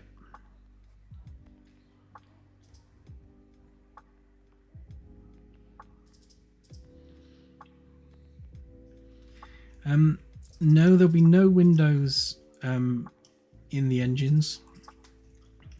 I mean, we could arguably maybe put a porthole or two in some of the support structure.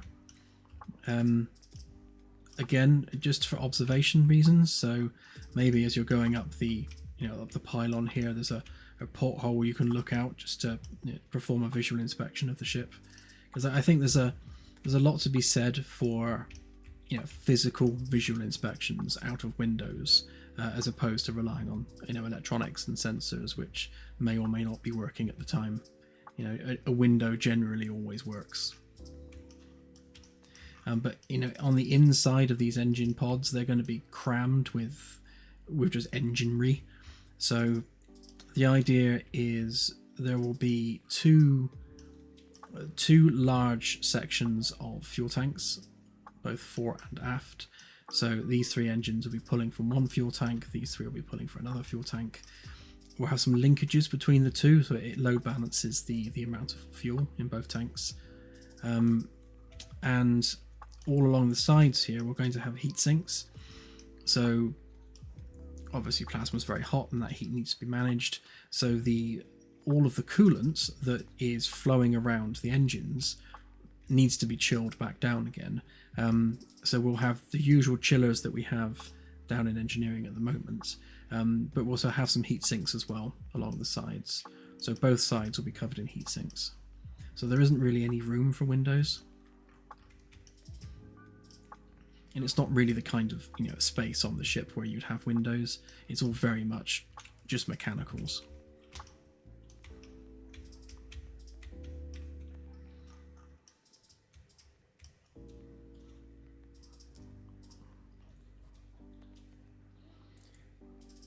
The shuttles will have their own power supply. They will have a mini version of the fusion reactor that's on the main ship. So they'll have their own tiny little fusion reactors, which basically do the same job, which means they'll have the same plumbing, they'll have the same hardware requirements, just on a much smaller scale. And one of the things I really like the idea of is, obviously when the ship is in port, there'll be an external connection plugged into it under here somewhere, which gives it shore power and shore utilities. I like the idea of, if all else fails and you've completely run out of power, all the batteries are dead, all the reserves are dead, your solar panels aren't doing much, then you can fly a shuttle up to it, and then you use the shuttle's fusion reactor to charge up the start capacitors enough that you can actually start the main fusion reactor on the ship. So it would be nice to sort of use a shuttle to jumpstart your entire starship, which could be quite cool.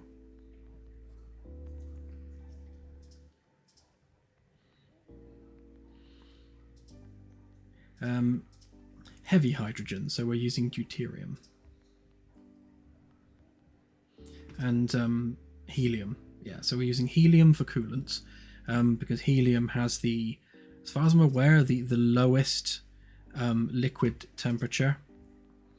It's practically absolute 0 Kelvin, and then helium is still liquid at those temperatures, which is kind of cool.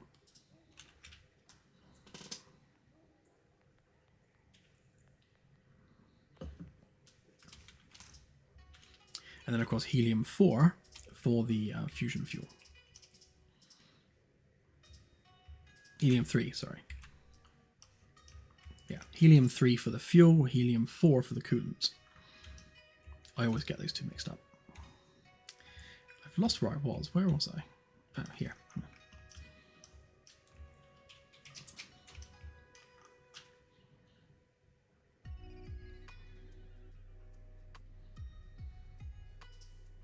Yeah, exactly, CSI. I can definitely see that sort of thing happening.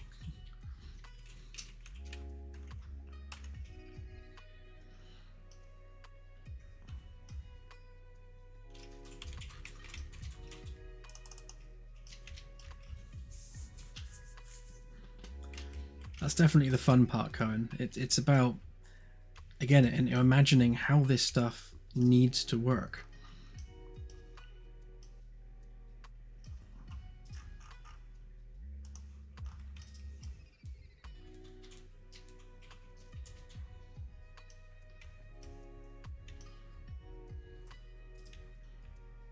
Oh, that's cool, Luck Dragon. Yeah, we're taking, obviously very heavy influence from naval vessels and how things work in the merchant navy, and then trying to sort of extrapolate that into a space environment. But I think the format works well, and I think there's a lot to be said for how well that organization works in a naval setting. And I think in a vessel like this, it just makes sense to use that kind of approach.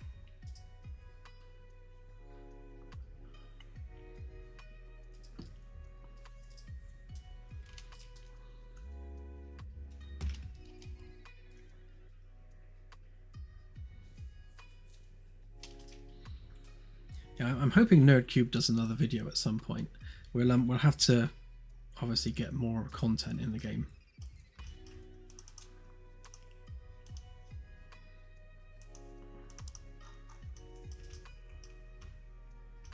But yeah, we're a big fan of NerdCubed.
really have a perpendicular guide I can use here, so I'm just going to try extruding it instead.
That'll do us, I reckon.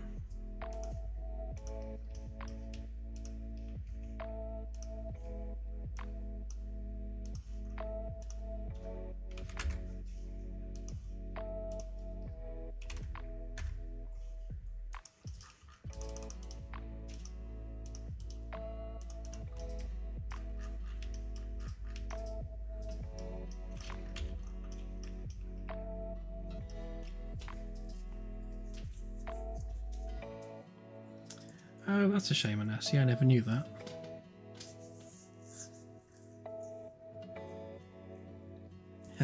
The real world ship will be next year, Alexander.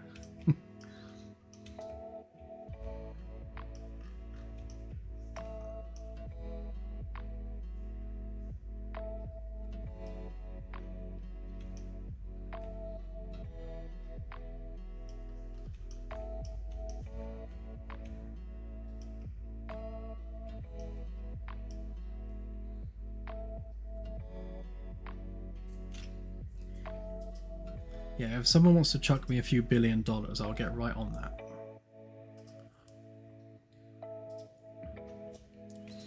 It's a shame, to be honest, that the Magellan class is so big and that it has a honking great ring round it. Otherwise, it's the kind of thing you could build on the ground and turn into a really cool space hotel. Although I have discussed it with Claire, and that is something we'd love to do one day. In the UK, because that just happens to be where we live, if we were to buy out a hotel somewhere kind of mid-country where it's easy to get to for everybody, then we could do something really cool with the interior, make it look like a UN ship on the interior of the hotel, and have LED screens as windows on the inside, and just run it like a starship. So all the rooms would look like the crew quarters, and all the screens would be like looking out at space. I think that would be really, really cool. So maybe one day, as a side project, we could do that.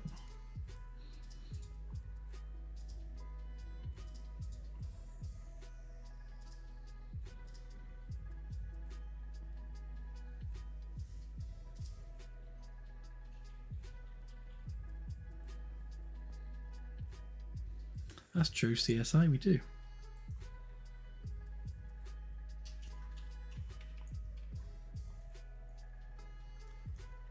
Yeah, basically.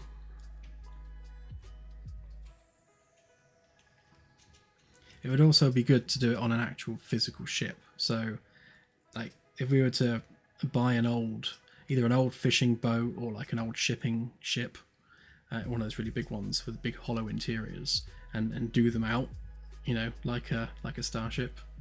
Obviously, you're talking millions to do something like that, but it would be very cool.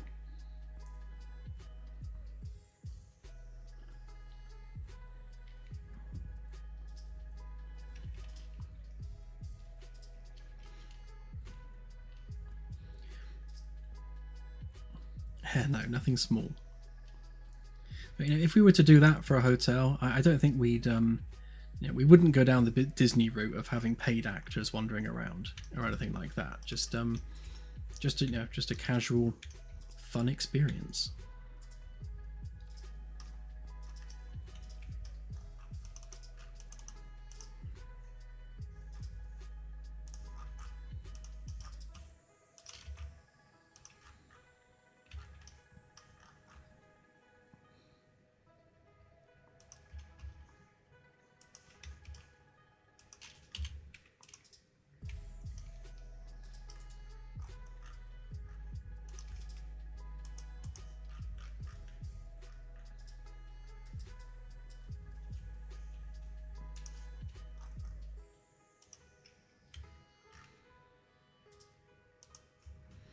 I guess what we have that Disney wouldn't have had is a fully simulated ship and galaxy. So, what you would see out the window would be actually there.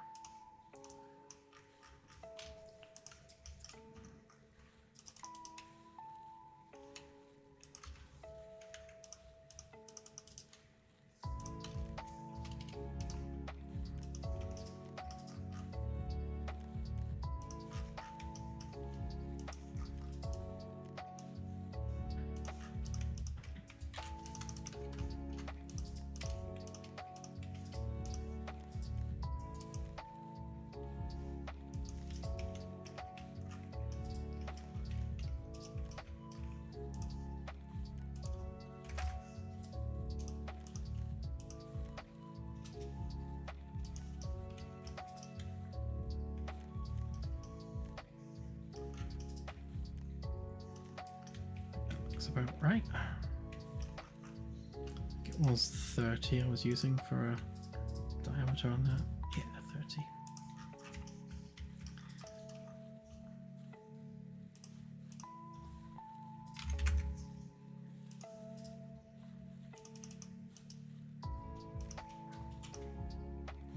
30. Mostly nodes, Harris. There's some code in there, but for the most part it's nodes. That won't always be the case though. There's a bunch of stuff we want to optimize, and obviously some of that blueprint code needs to be converted to C++, just to achieve those optimizations.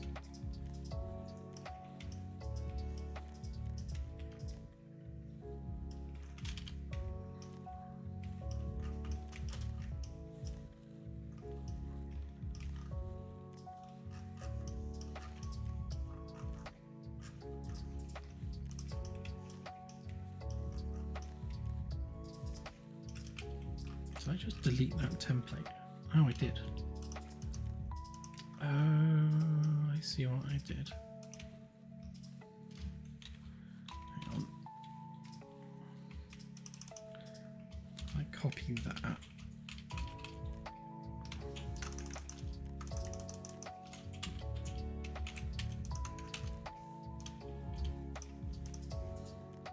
And paste it back in.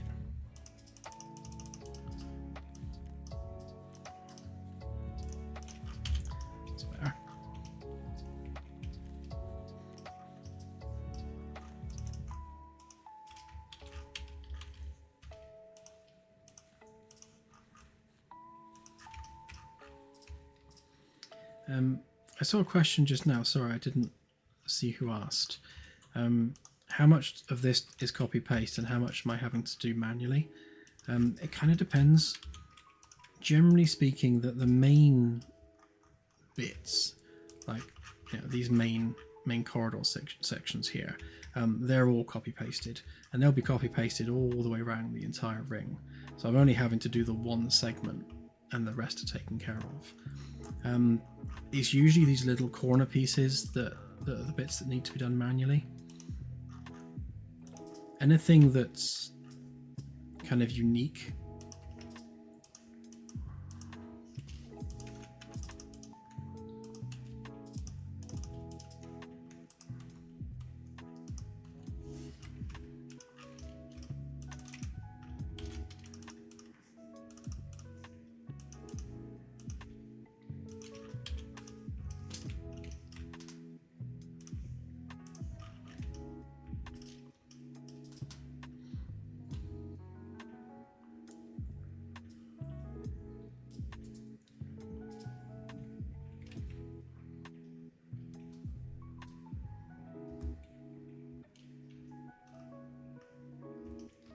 Sorry, Doodly Pop, didn't see you leaving. Good night and have a good one.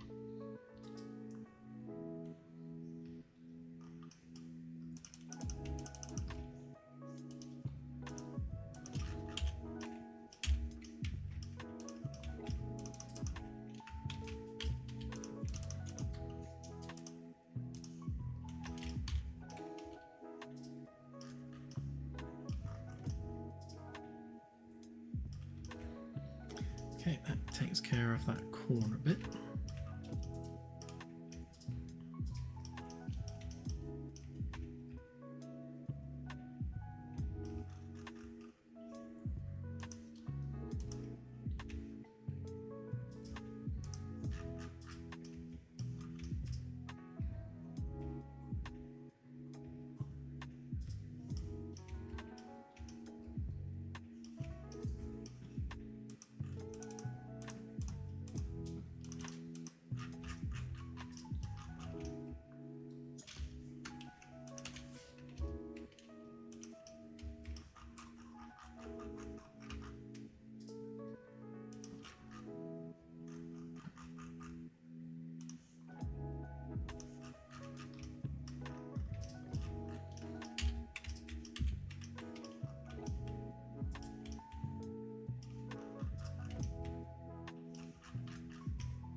Basically on here, it would be good to get the same curve in place, which means these are going to have to move slightly.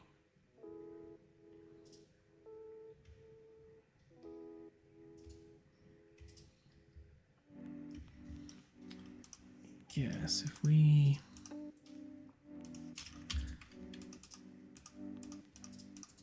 these aren't grouped, are they? No. So if I move that out of the way a bit.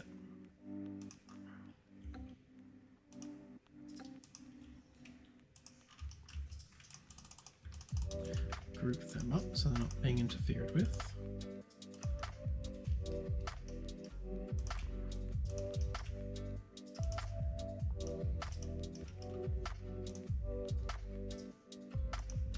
Keep forgetting I can extrude my vector. Makes life a bit easier.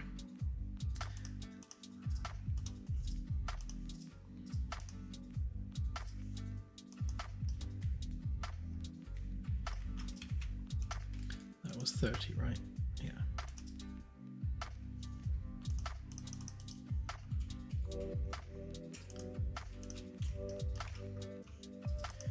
Right, and if we line the edge of that up with there,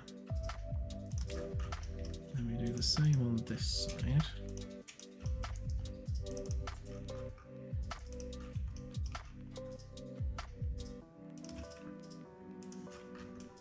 There we go.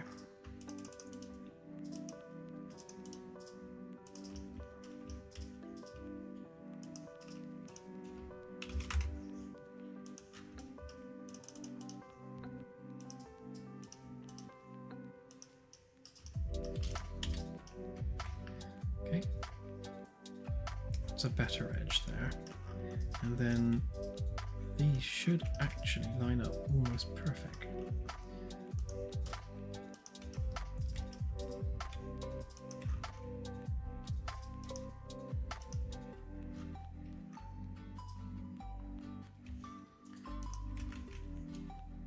If that is exactly 1.25 centimeters, which is about half an inch, then that is like literally perfect spot on. Oh, it is, look at that. Exactly 1.25 on each side. It's almost like I'd planned that in advance or something.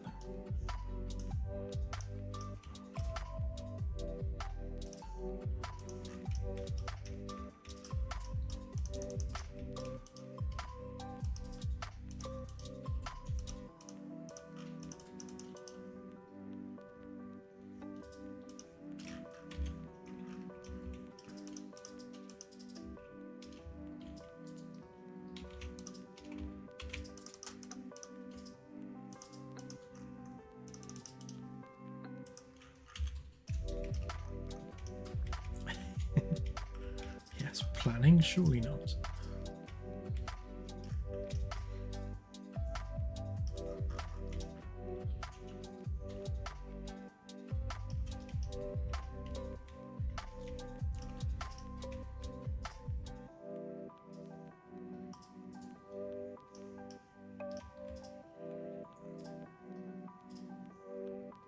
So in terms of any potential flappy bits, obviously the cut's going to be here. It's no longer needed.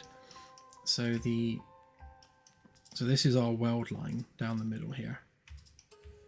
So that is a framework piece, and this is a framework piece, and they get welded together down the middle there. So the only unsupported section is just this little bit here, which is probably fine.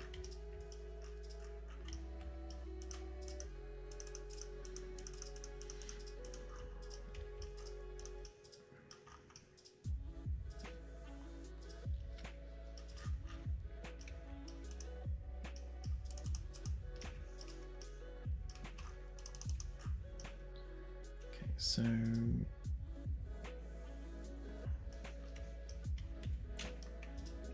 we take that bit, so hopefully they're grouped, which they are, pop that on there.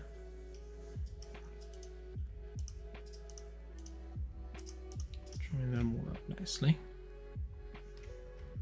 Then we need to essentially take that bit as well, or at least a piece of it.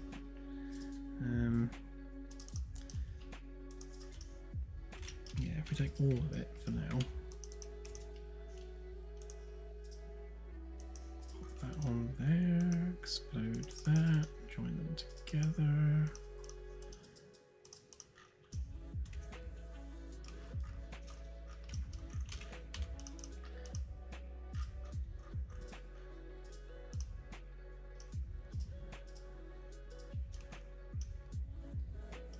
Right, that bit's going to have to be added from that side.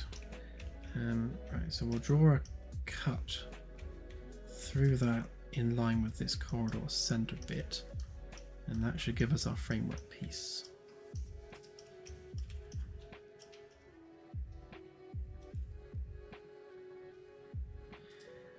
It's almost done. So the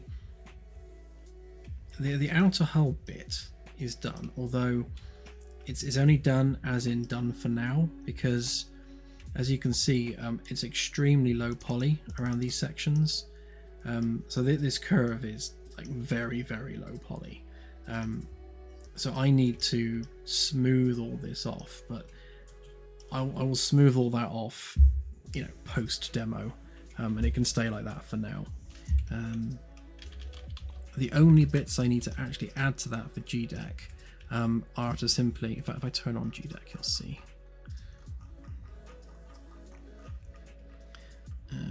Frame walls. So you can see on GDEC we have a similar situation where you've got the cargo holds at the back here. So I just need to add the second half of this corridor ring, or maintenance tunnel ring as it is, and that gets copy pasted around. This side isn't so bad, but you can see again on here that where the outer hull used to be, which was here, is now slightly lower down.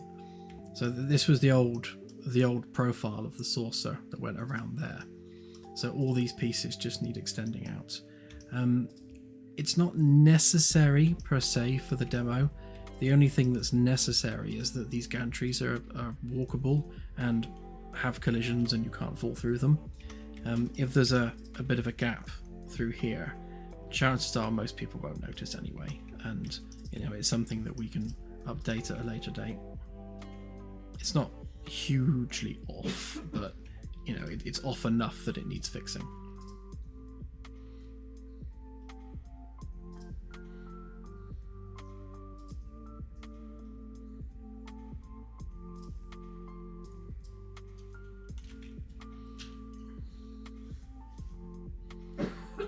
Oh, thank you, Seamus.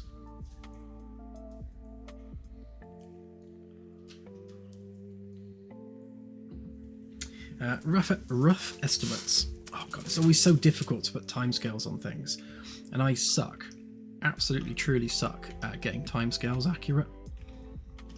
If there's one thing that I'm terrible at, it's timescales, as Claire will attest to. See, look, there she is attesting to it.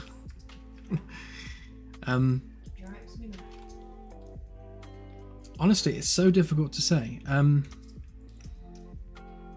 Let's see. So, framework wise, it is literally just doing these bits where you fall through.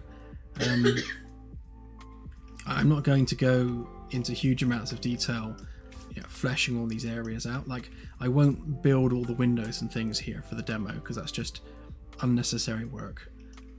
I'll just, make sure that there are no holes you can fall through. Yeah, as Claire says, just put the ship back together.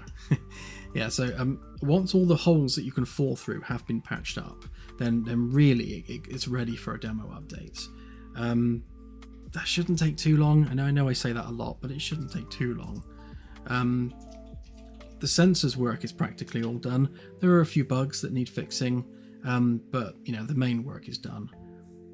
The Galaxy work is done. There's not really anything else to add to that. It's just such a pain that we're away for 2 weeks in the middle of it. It is, yeah. That time. So in a couple of weeks we're going away for a couple of weeks, which is really, really bad timing. But yeah, we'll work away. For me, it's going to be a busman's holiday anyway, so I'll have my laptop with me and I will be working. So me being me, sat there in the evenings, I'll just be tinkering away. And I'll be available at all times. Yes, and Claire will be on her phone and on her laptop. Yeah. She will be available. God, yes, it's difficult to say. It's really difficult to say how long it's going to take, which is why I've been saying recently, we're just taking it day by day now. So, every day we're 1 day closer to the demo update. And I hope that, it'll be done before the end of Feb. I was hoping to have it done by Christmas. Obviously, we're way past that. But yeah, we're so close. There's so few things that need doing now. It's just all the little niggly bits. Like I have to redo the tutorial. It's just little things like that.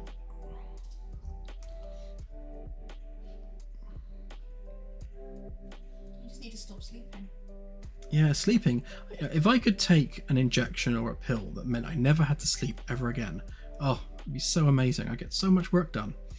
Like, the only time I ever slow down is when I'm tired. So it'll be like I've been working for maybe 12, 13 hours and, the evening's setting in. I'm getting really, really tired and I slow down and make mistakes. Bugs happen. If I could just never be tired, that would be amazing. I haven't Airikes, no. Yeah, they are everywhere. They just, to be honest, that's a job I can give Claire to go through and sort them out. But I don't think we won't make them a demo blocker. Seamus McNeil, thank you for the $10. Very much appreciated. Yeah, pizzas are crazy expensive now, aren't they? We've got a holiday resort near us called Butlins, and my stepdaughter really, really, really wanted a pizza. So we took her in there to grab a pizza, and it was, what was it, like £21? Yes. Yeah, £21 for a single person's pizza. That's just madness. That's like, what, $25, $30? It's crazy.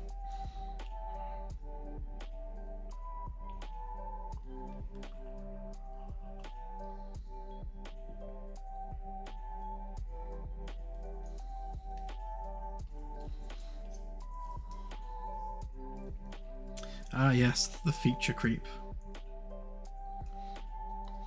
I have this conversation with Claire every so often, and sometimes feature creep is needed, and not for the game's sense, but more from my own mental state. So, when I'm working on the game, and if I'm spending days and days and days just modeling and building corridor sections, you get like snow blindness. That's all you can see now.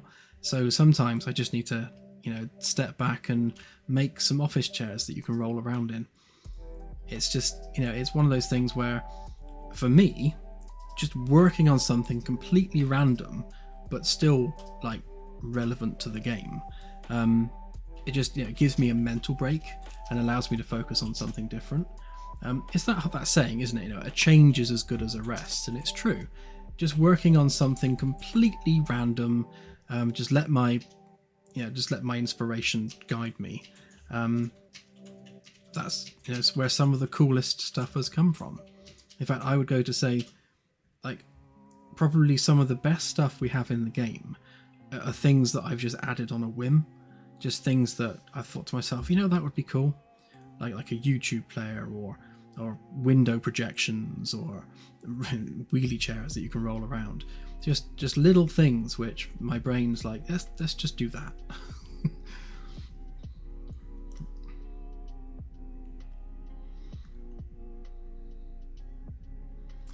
Thank you, Seamus.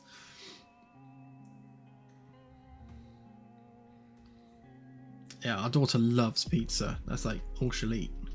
So yeah, we'll definitely get a pizza.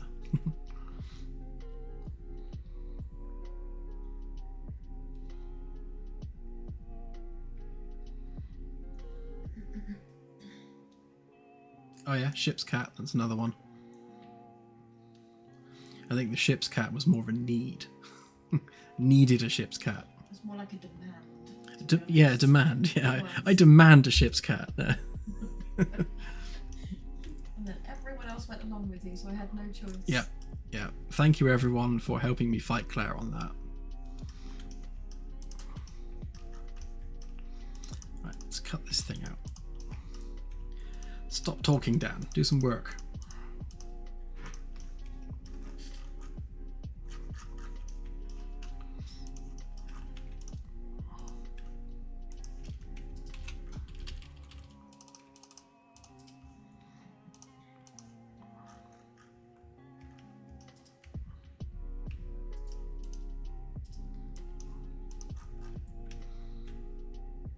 Oh yeah, Steve was another whim thing.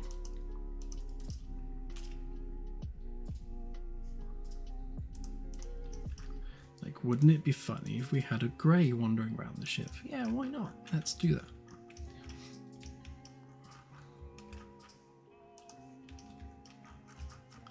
What do you mean they don't line up?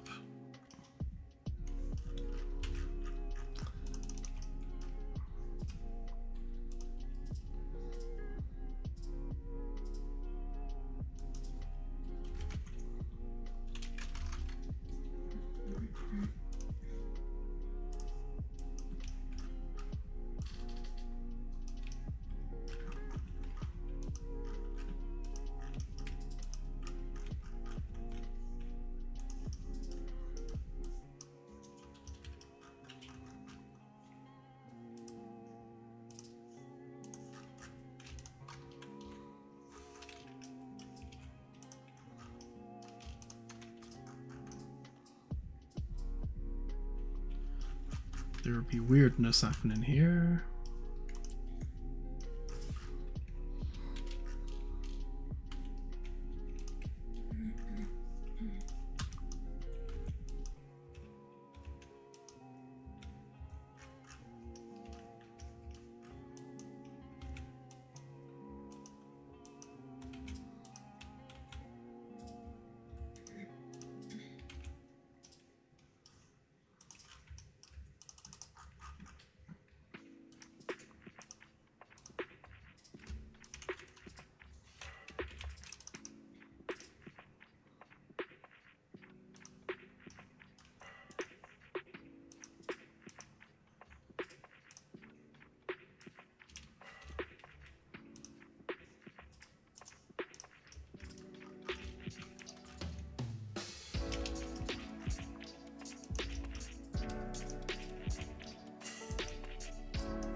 Yeah, Steve was quite terrifying when he was actually roaming around sea deck. Especially when he went off exploring down into the lower decks areas. All of a sudden you just get him running around the corner at you.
Weird, there must be a height change down here somewhere.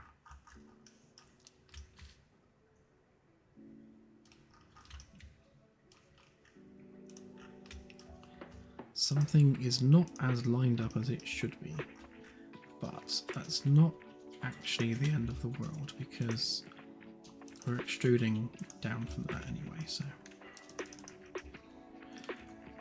it's more important that we just had our line. We can extrude that vertically.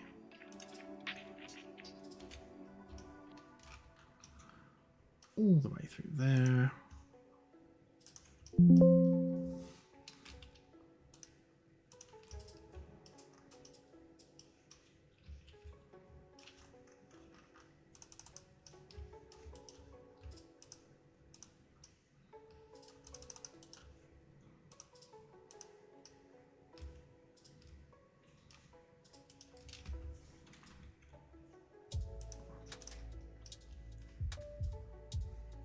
I was going to say, what's the betting that worked first time?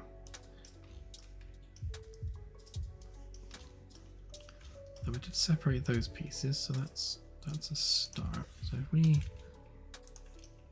grab that bit, you can go back onto that group. Which leaves us with this piece here, which should form our full framework section. So we don't need that, we don't need them up there.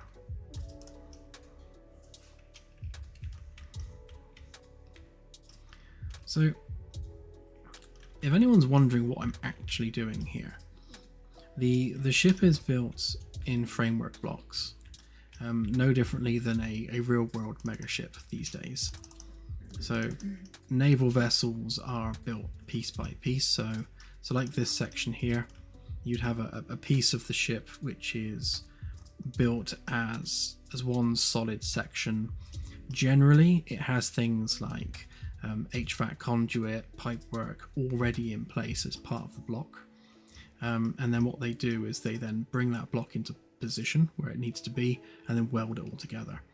So like these outer hull pieces here, so that bit there specifically is a piece of the ship. So if we just make that a group and a component.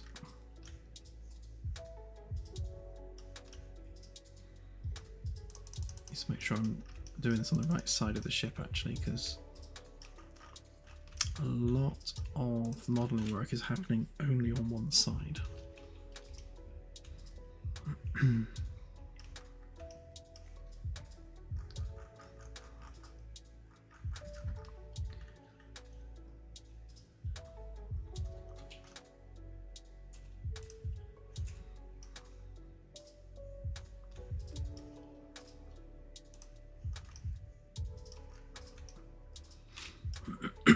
yeah, so this piece here then becomes our framework block. So if we cut that out, put it back in, and then we obviously mirror that on that side, so that's copy pasted across, but that's our actual piece. So that's now a component. So this would be what would be manufactured in the shipyard. So this would be manufactured, as a solid piece. Obviously, it would also have its framework pieces on it as well. So that means we need all of this.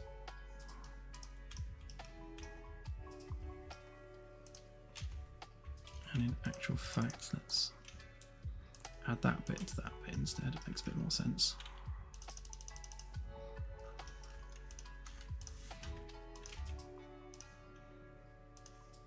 So there's your framework block. That needs chopping off.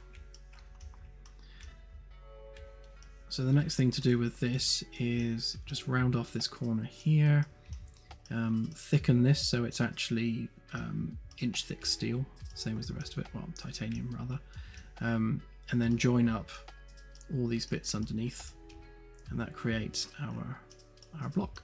And then all these bits will just come across at an angle, and these will just be literal just framework sections, although you'll be able to see them. So we'll have holes cut through all of this, so you'll be able to see this lattice work under here with the torch, which will be quite cool.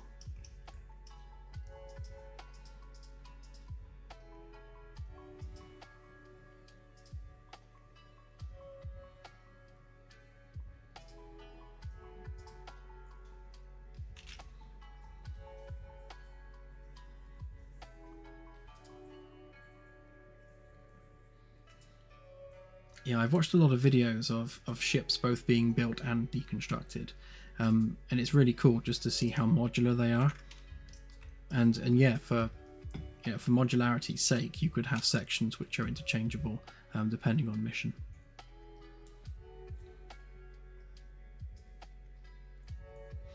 In terms of customization, are we able to color the ship hull and the color of the ship's name on the hull? Yes, generally speaking, yes, you can change the color of the hull, or at least bits of it. When it comes to things like names and other permanent features of the ship, I'm tending to stick to monochrome grayscales because they go with anything. So say the name of the ship on the hull, we'd probably just keep that as black. Because black goes with any color other than black, so it doesn't matter what RGB color you make the ship then, because the name will always fit whatever color you choose. And we're trying to kind of adopt that approach across the board.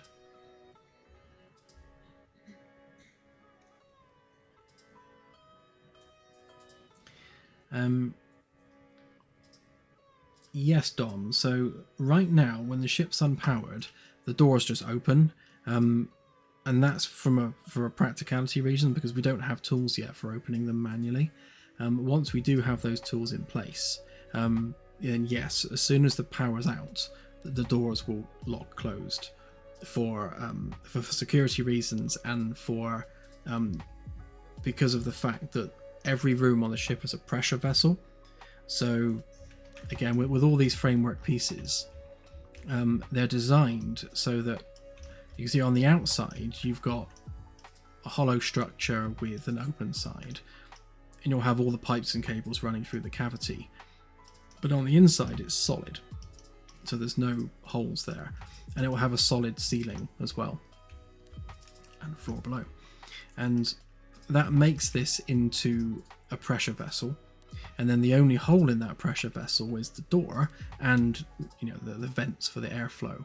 So the idea is when the ship is unpowered, then all the doors will seal to maintain those pressure vessels. So if there was an accident or the ship was hit by something, it means that any crew in any room is safe and pressurized, even if other sections of the ship have lost pressure. That does, however, mean, of course, every room is locked down when power is removed, but there will be a panel on each door, and the idea is that the panel that will be here will have it so it swings open, so it will be on a hinge. So engineers will be able to open that with a tool, and there'll be like a little port behind with a connector, and they'll have a portable battery pack thing, so they can plug that in to the control panel and open the door using that. So that's going to be quite cool. And for overriding lock codes and things, we'll have a tool that does the same thing. So again, you'll open the door panel, plug in the hacking tool, whatever it would be, and open the door, by unlocking the code. So flappy door panels, that's how we're accessing all of that.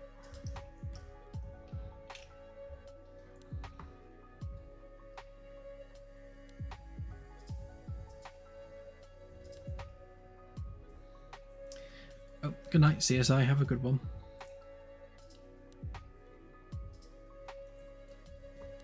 Yeah, how that affects cold and dark is going to be interesting. It might be the case that in a specific cold and dark state, doors are pre-configured to be open where needed. So, from an engineering perspective, perhaps that's something that can be configured.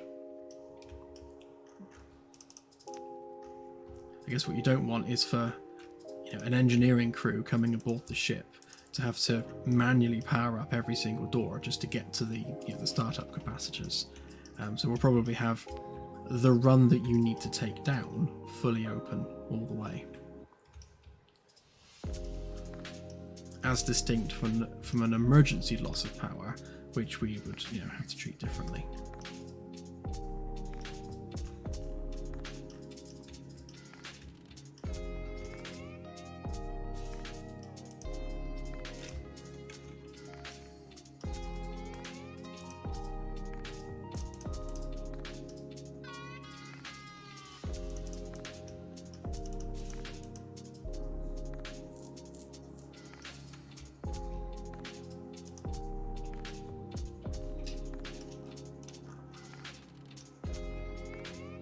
So if I measured everything properly, then the framework block that goes there should be identical there, there, and there. I certainly set out with that in mind, which means on this side we can delete that bit because it's not actually needed.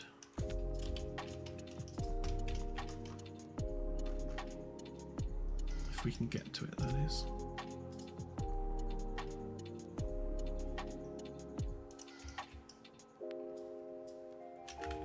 Yeah, too many overlapping vertices there, it's confusing it.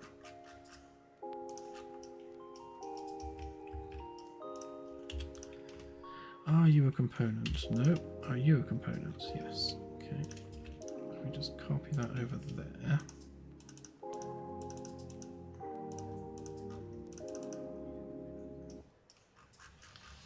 It's that bit that needs to be overridden.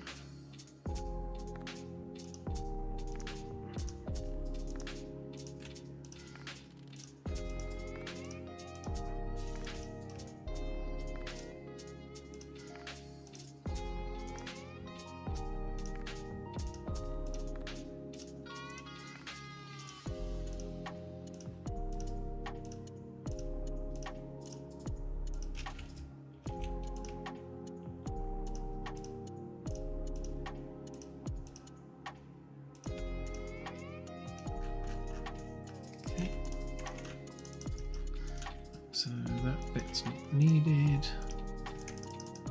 and that bit's not needed.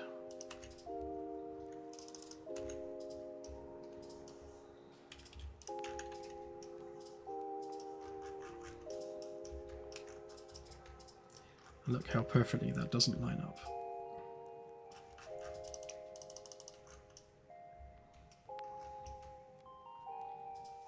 Okay, so fix that to make sure that it does. Actually, that...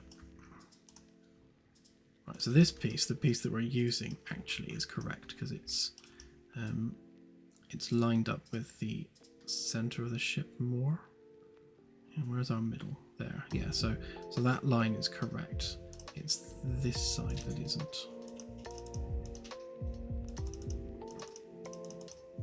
Yeah, so that needs basically running down there. So I shall fix that at some point.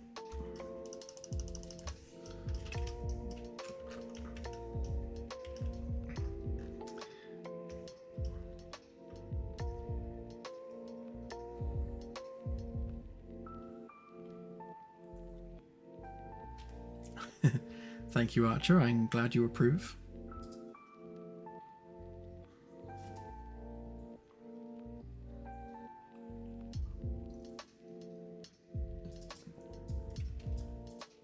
What little of it there is left, of course. I mean, look at that. Look how much that's receding. Madness.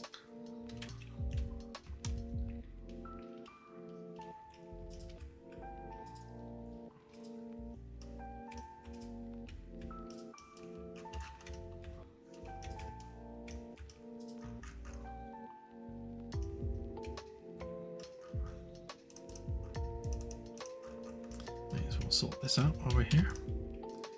Right, you are a component, so we will make you unique. Oh, there's no need to make it unique. It is the only one of it.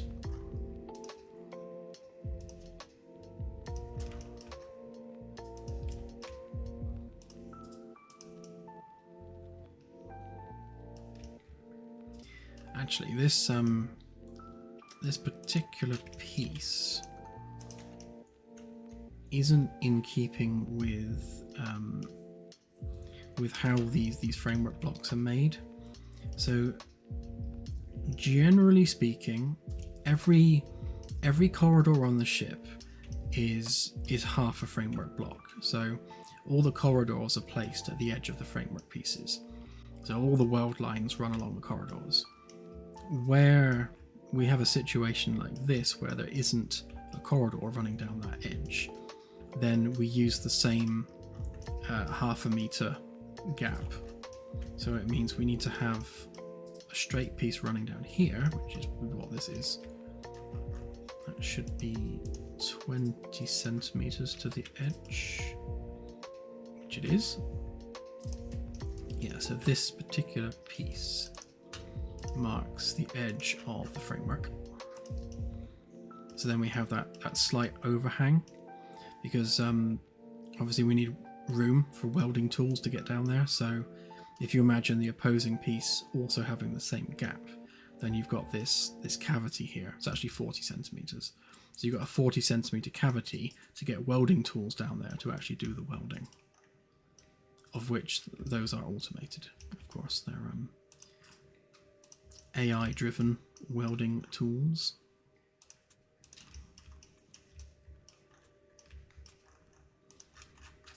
So that would go across there.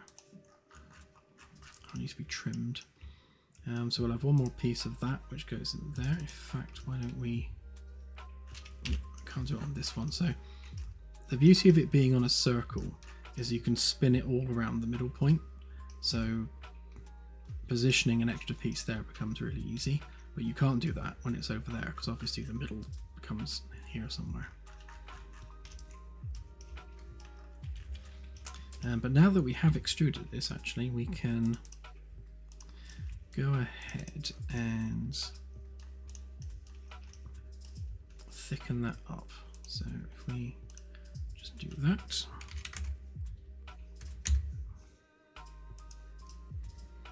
just gives it our inch thickness, and then this piece can intersect with that.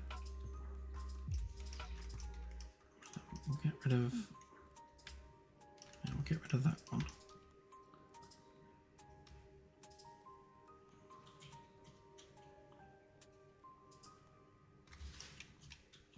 Or will we?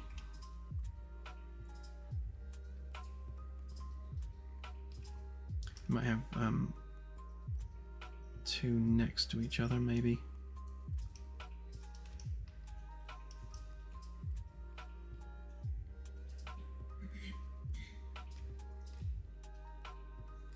Shall think about that in a sec. Right, so this one here has to basically just intersect with everything. We'll take that line up there, down there, and again on this side. Oops. Up there, down there.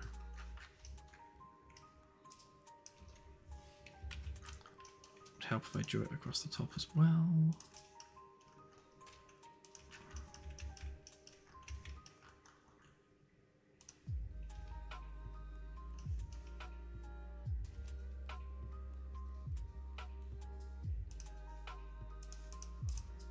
See, that's a little concerning. I've come down straight with that and it's not highlighting the edge, which means that something's not straight there.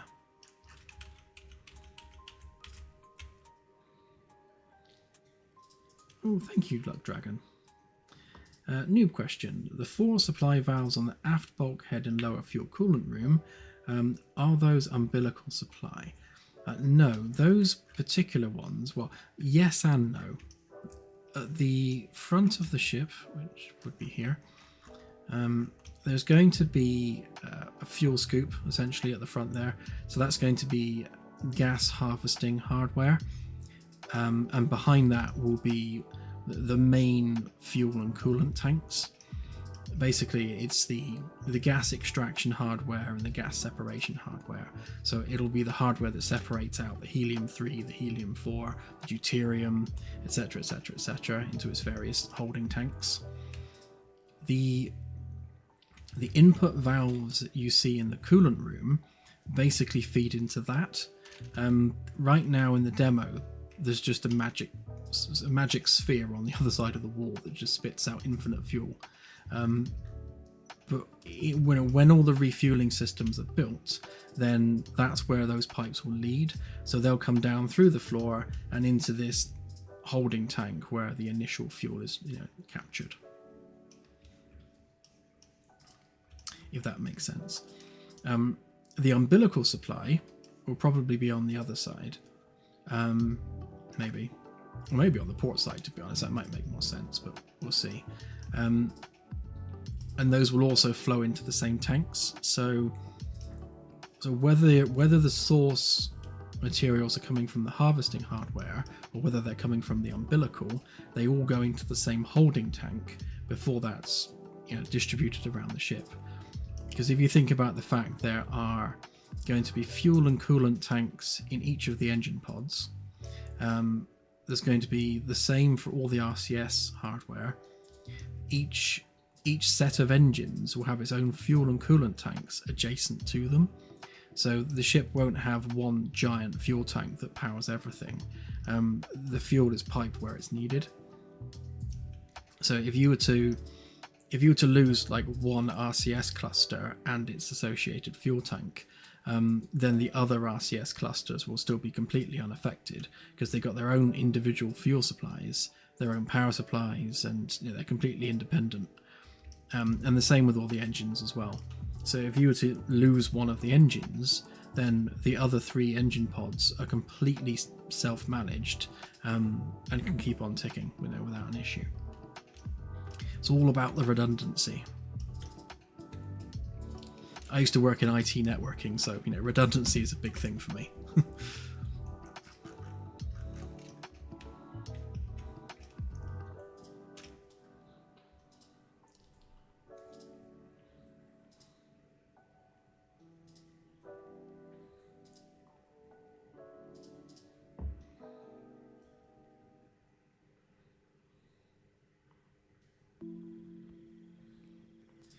Yeah, it could very well go on the very edge of it, Mark. We'll have a look. Once we work out how the ship's going to dock to things, then we'll have a clearer idea of where the umbilical will go. And it will probably be like a big multi-purpose clamp like you have with modern rockets.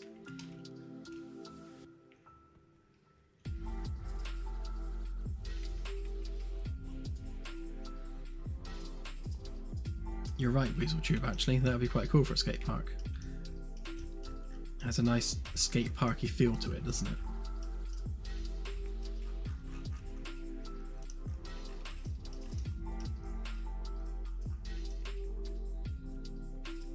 I was once a skater myself back in my youth, and then I went to BMX, did that for a while.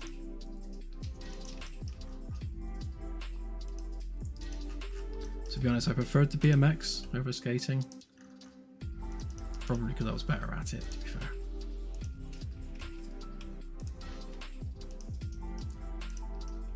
Never could quite pull off a kickflip. Almost, but not quite. Not while moving, anyway.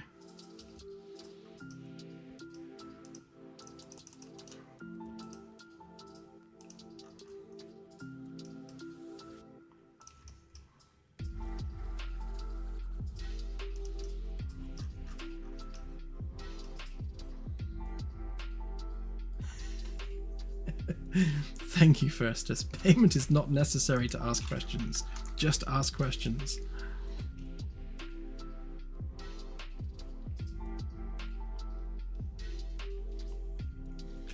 Yeah, I'm thinking of changing how those starter capacitors work generally. So, when they're powering the ship, obviously everything behaves like it's on emergency power. So I'm thinking, why not just make them emergency power? So if we basically use the emergency power for the initial reactor start, ultimately that makes more sense. So rather than just having a power bank that's dedicated just to starting up the reactor, it can also power the ship. Oops, nearly spilled my tea. Which it does anyway when you turn it on.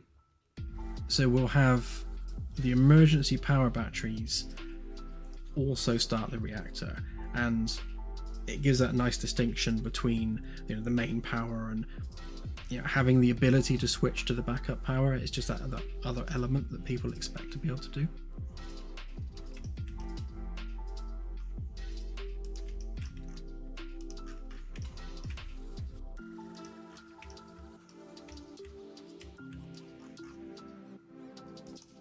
I'm sorry, did I miss questions?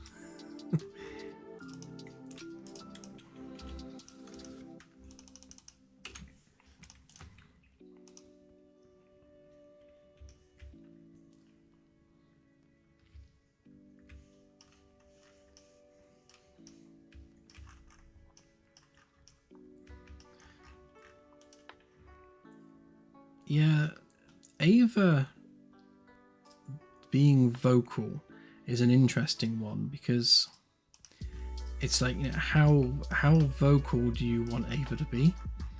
Is there going to be a point where you wish she'd shut up?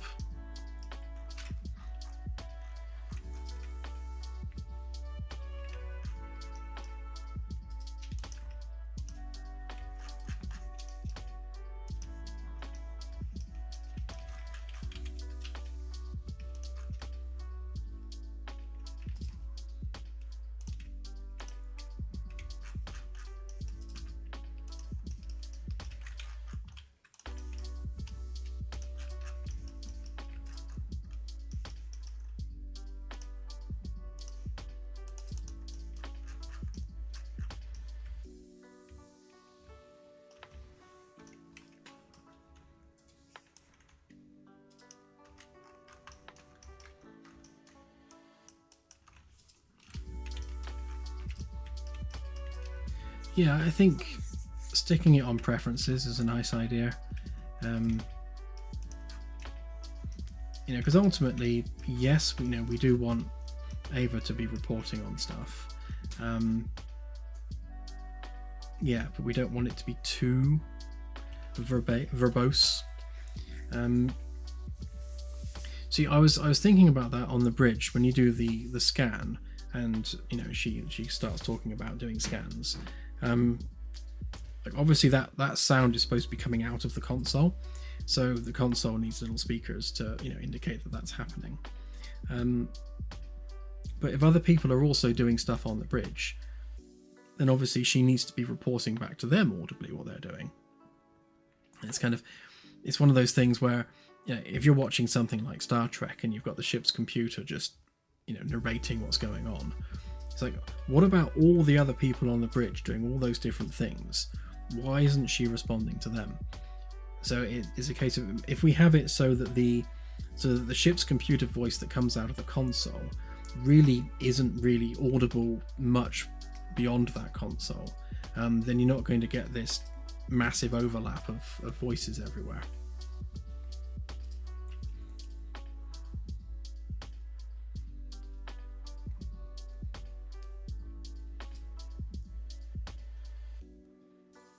Yeah, exactly, Jason. If you're busy focusing on your job, you don't need to hear Ava talking to someone else on their console. So there's definitely a balance there. And yes, Retia Callum, when it comes to big ship-wide announcements, then yes, we do need Ava to broadcast that. So, when you're firing up the FTL drive, that should be a big event which needs broadcasting to everyone. And I think the Elite Dangerous carrier jump sequence is definitely nailing it in terms of just how verbose it needs to be in that regard. If you've not seen it, or you've not played it, then look up the is it carrier? I think it is carrier, isn't it? Fleet carrier. Yeah, look up the fleet carrier jump sequence for Elite Dangerous. It's really quite epic, and I love all the voiceover that goes on about locking things down and shutting down doors and that sort of stuff. Obviously, we don't need to be quite that extreme, because going to FTL is a fairly mundane thing for our ship. But yeah, we do need some announcements and a countdown and that sort of thing.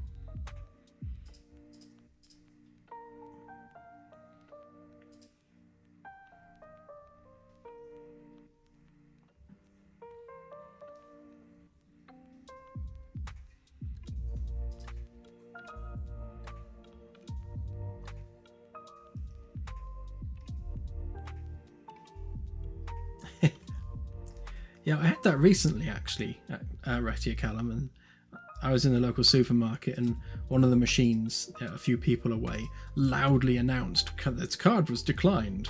And I was like, why does it say it so loud for everyone to hear? That seems a little unfair for people.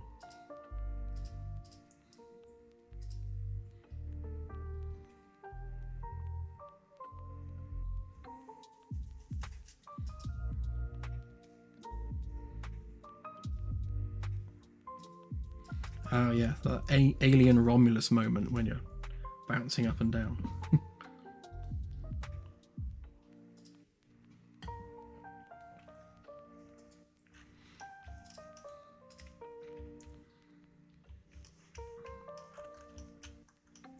So where I've extruded this,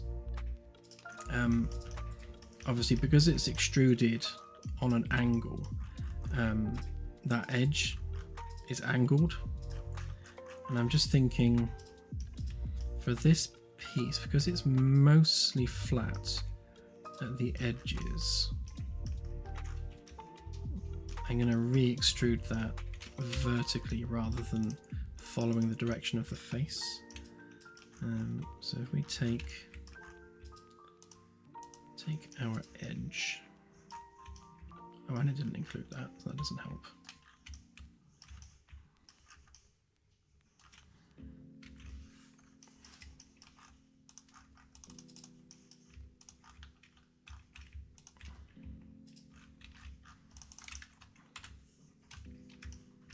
Delete all of that, put it back.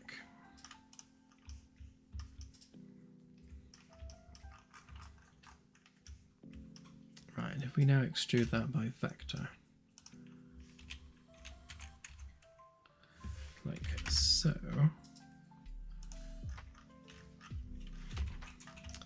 then it does nothing. Brilliant. Actually, before I do that, I need to round off this edge, don't I?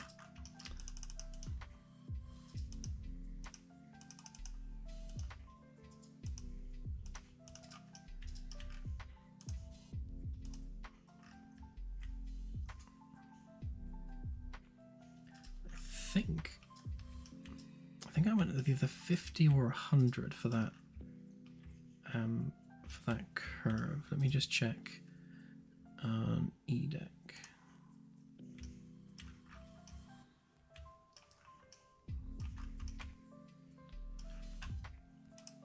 Or DDEC even.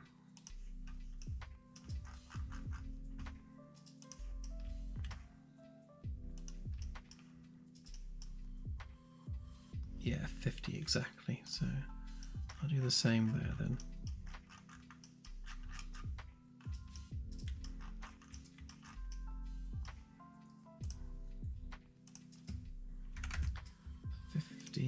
And I think 12 edges should do it. No, maybe not 12, it's a bit overkill.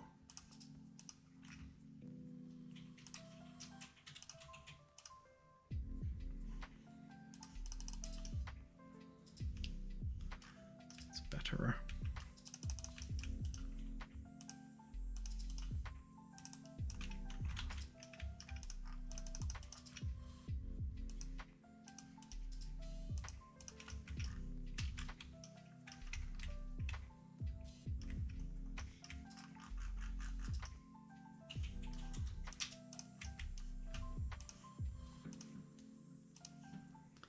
Just sketch up randomly deleting edges as usual.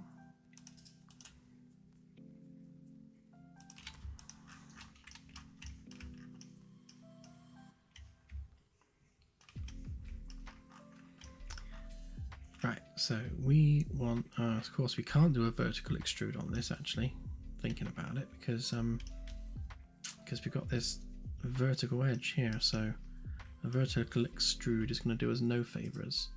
So we do actually have to extrude by face. Which means we do have our weird angled bits to deal with, but not to worry.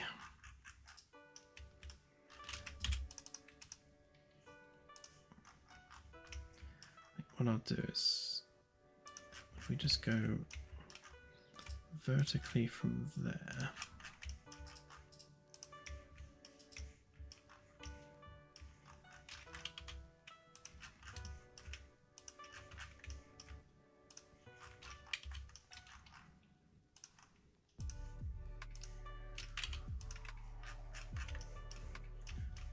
chop that bit off.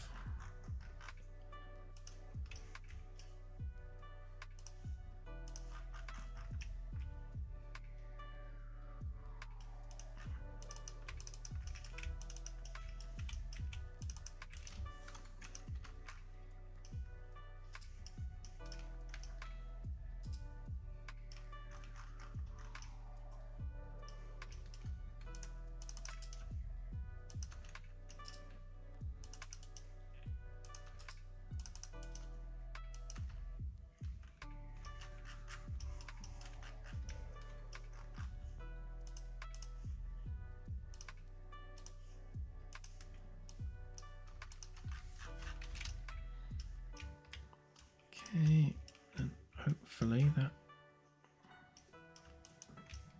will just do that.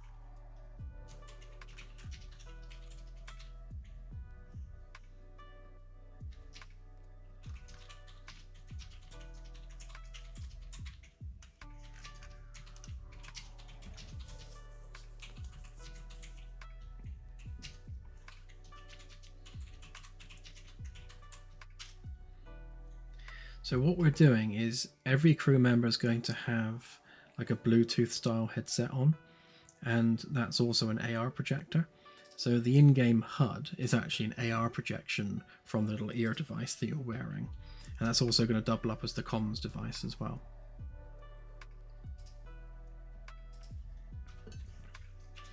The idea is if you pick up, say, a tool or a weapon, then your little AR unit will automatically connect to whatever device you have via Bluetooth and show you stats like ammo remaining and charge remaining in your field of view using the AR, simply by proximity to the thing you just picked up. Like an instant HUD.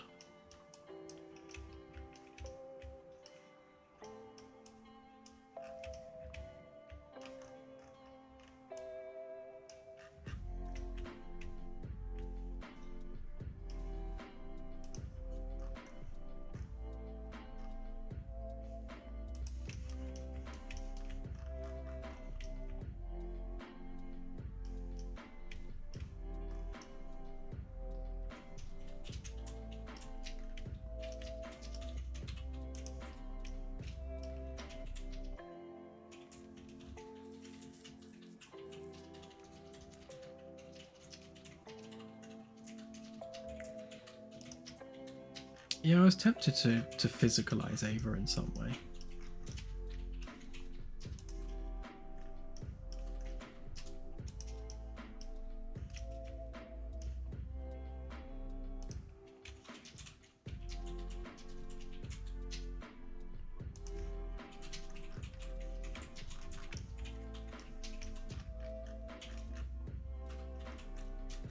So I'm typically like 500 mil out, so 50 mil out, 5 mil, half a centimeter.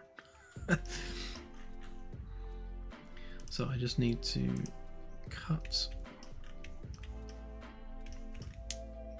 the top off of that piece there. It's easier to do that just by drawing a plane and using it as a slicer than to try and just move it down, because this bit's at an angle and it'll mess it up if you try and move it.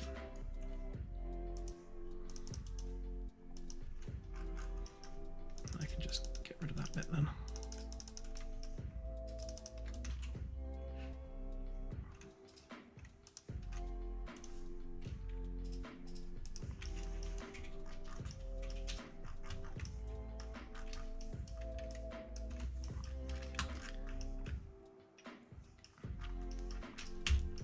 There we go. So that will be our end frame section. And if we look on here, I'll do the same on this side as well. And then those two will join together with that gap in between. So the thing to work out is where do we draw the support for that? Because obviously we need to support the wall and we need to support the platform there, so we need something there. Obviously it needs to be a hole as well so the crew can walk through. I'm wondering actually whether I don't just stick this on it. So if I pop that there,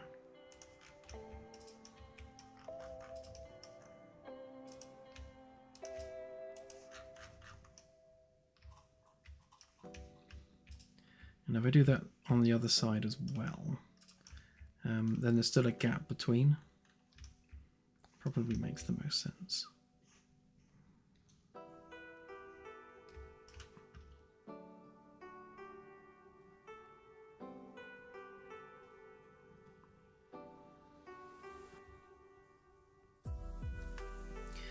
Good question, Anasi. Yeah, I would say that once you have unlocked that technology and you fully understand it, then that should be sufficient to have it work on your HUD. Are there areas of the galaxy that's more inhabited than others? The galactic arms are going to be the most inhabited, by virtue of the fact that those are the areas of highest metallicity. So, and yes, and Mark's right as well. So the galaxy does actually have a Goldilocks zone as well. I can't recall the the exact details of that right now, but I know there is one. But generally speaking, metallicity is needed for the heavier elements. So if you want a sun-like star system, you need a star with enough metallicity to create the elements required to create an Earth-like world with all the elements and things that we have. And that requires supernovae, and obviously that's all happening in the galactic arms, because you've got that. If you think about the fluid dynamics of a galaxy, as the galaxy is spinning, there's like a compression wave where all the galactic dust is compressed on the outer edge of the arms, and that compression wave is what's creating all those star forming regions. So it's those regions that are going to have the youngest, highest metallicity star systems, and those are going to be the ones which are most suitable for life. The very, very center of the galaxy, so the galactic bulge, is mostly very, very old stars, and I think they're population 2 stars as well. So yeah, so population 2 stars are the older ones, and then population 3 are the oldest ones, which I don't think we've ever found. They're theorized to exist, but population 3 stars would just be like pure hydrogen pretty much. They'd have no metallicity at all. Population 2 stars are very, very old stars with very, very low metallicity, and you'll find the galactic bulge has those low metallicity stars, as does the galactic halo region. So it's it's the active star forming regions of the galaxy which are going to be the places where the most life will exist. Sorry, that's a very long way of answering a very simple question, but that's how I roll.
What's going on there?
What's going on here?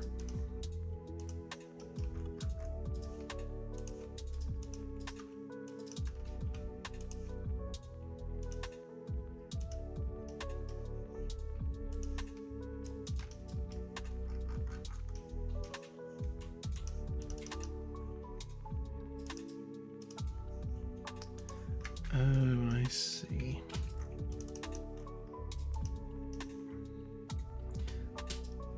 Stupid at ledges, that's the problem.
Just realised I'm doing this a really inefficient way.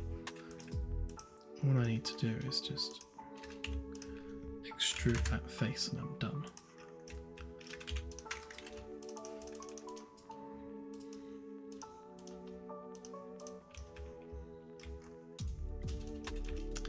Better.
Fun bit with this actually is joining up to here. So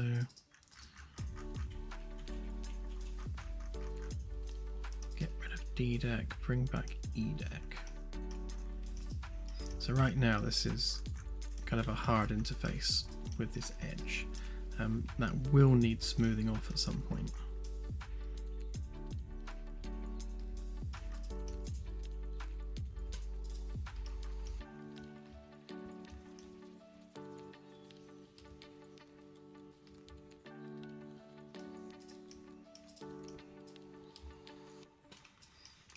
I think what I'll do is I'll get the inside bit done, and then we can smooth off that edge there. What's that bit from?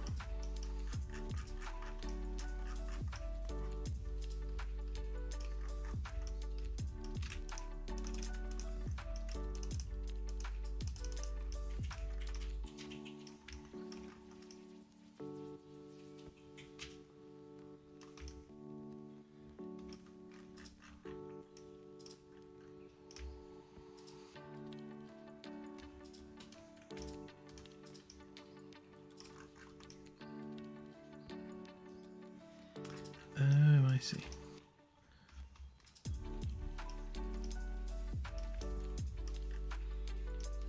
Alright, yeah, so the original hull obviously curved around, and we're going over that curve, so yeah, so that all needs to blend in there and there, which means that bit kind of needs to go on there. Let's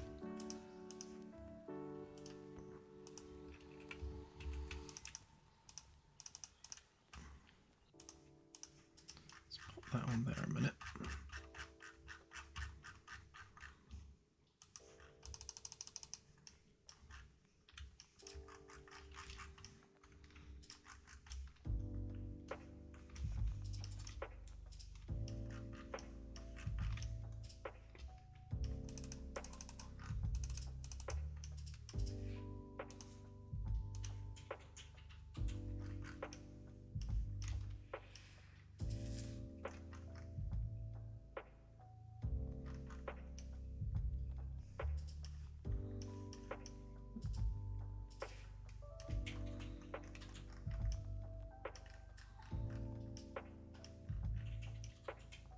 What's going on with that bit?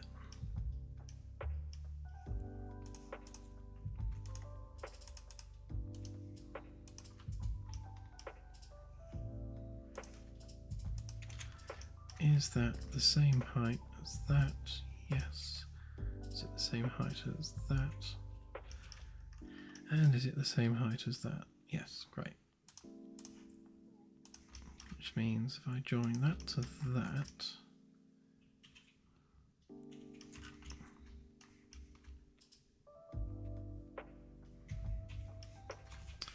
okay, that's not helpful.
Basically, I need to just create a little top piece for this framework section so that it fits snugly onto the deck above.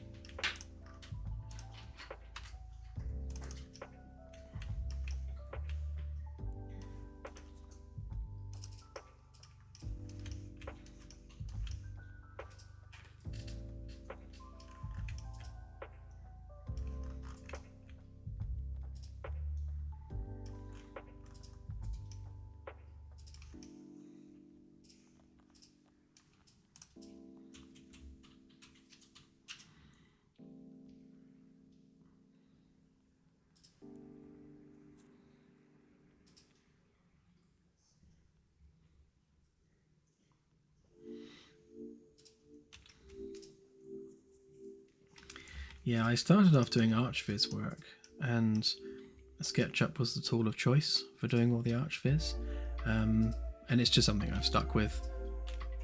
We have the why do you use SketchUp conversation quite often. Quite simply, it's because I don't have the time to learn Blender properly.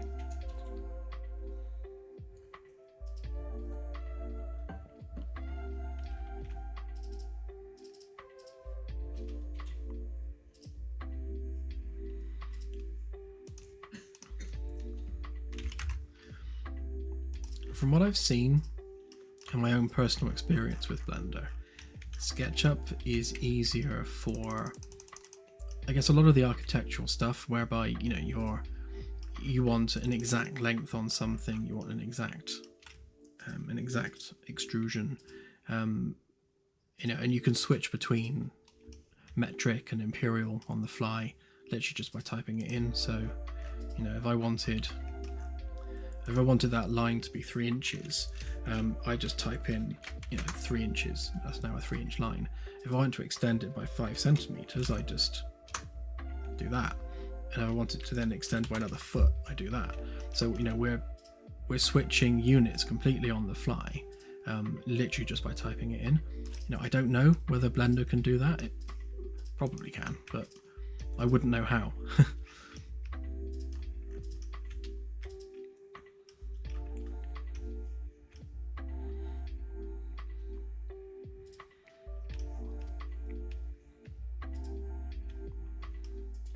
Hey, Hippo.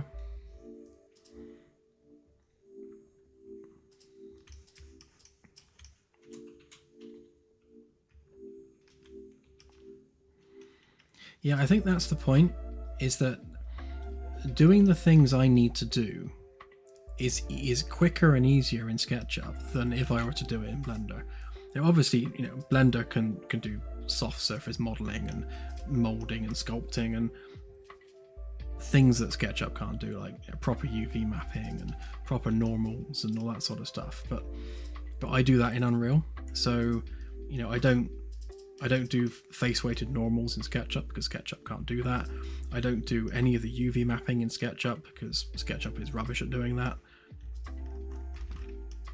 So all the stuff that makes the mesh game ready, I do in Unreal Engine, because Unreal Engine has its own modeling tools. So I do all the base geometry and texture groups in SketchUp. And then all the material work I do in Unreal.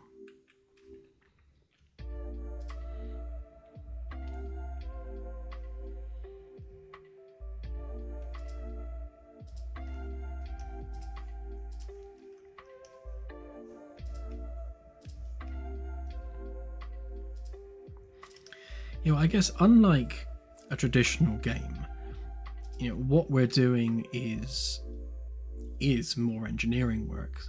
We're not building a game Starship where you only really work on the faces that you can see.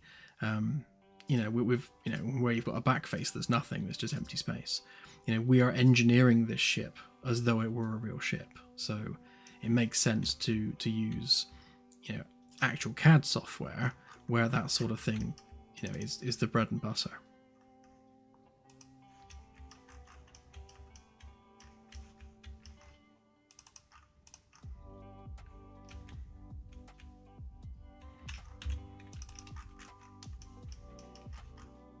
I was going to copy that piece round, but I don't think I will. I think I'll just extrude it from there instead, just to make my life easier.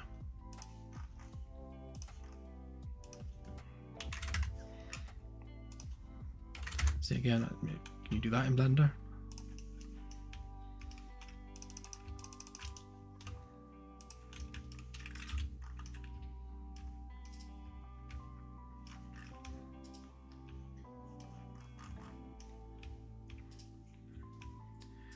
So you're starting to see this come together now as to how we join sections together and how the weld lines are going to work.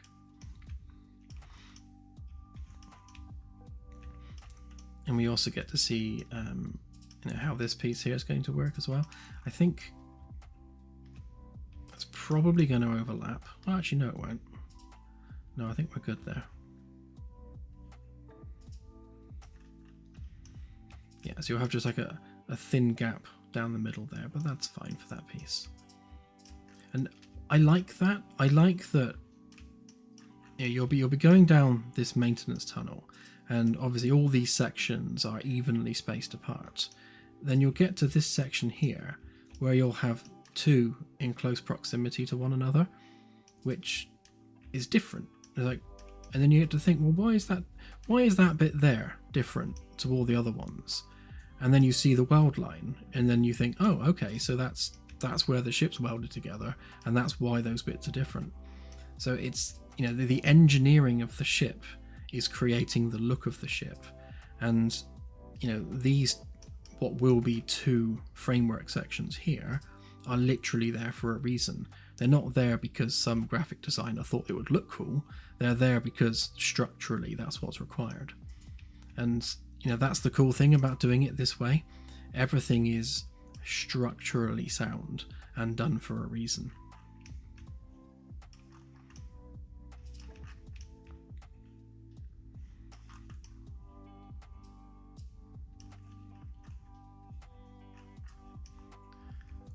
Right, so all these pieces here essentially are just going to go extrude straight out in a straight line like these ones. And they'll all basically be this shape. I think it's probably worth doing that now, maybe.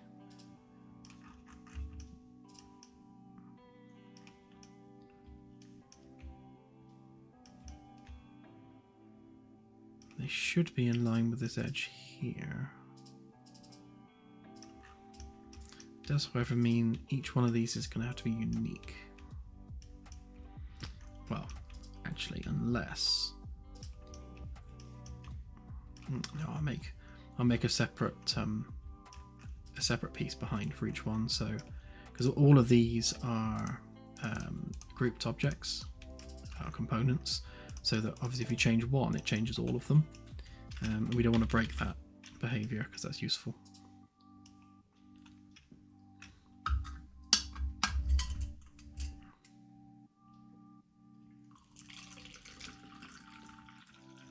I do, yeah. It's done by deck, so obviously I'm working on F deck at the moment, but I've got lots and lots of different overlays. So if we start turning on things like that, that,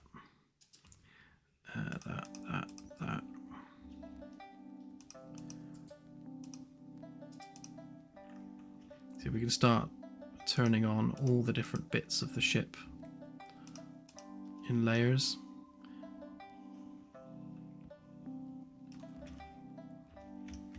One of the things that that we'll be doing at some point is when this ship is done and finished and polished, I'm going to do a sister ship in construction in the dry dock where we launch from. So it'd be really cool to see this in game, like literally mid construction, which will be really cool. Big old ship.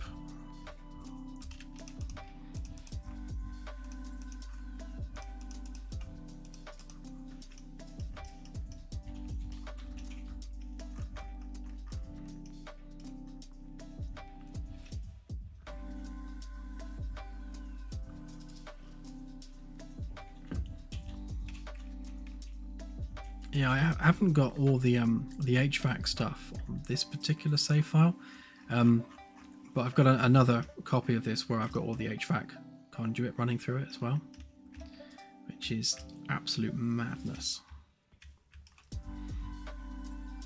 So all the pipe work, I was going to do the pipe work in SketchUp and actually have it, you know, in place as part of this. Which I still might, I'm still torn on whether to do that or not, because it's easier in Unreal Engine to make it a spline, and then I can just, you know, grab the spline points and move it around everything as needed. Especially with the more organic cabling, which has like sag to it between the spans. But maybe for like the physical pipe work, I'll do that in SketchUp for added accuracy.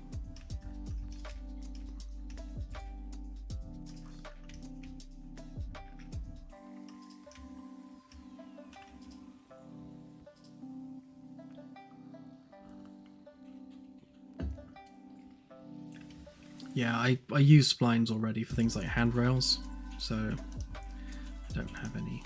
Hang on, let me load up the right level.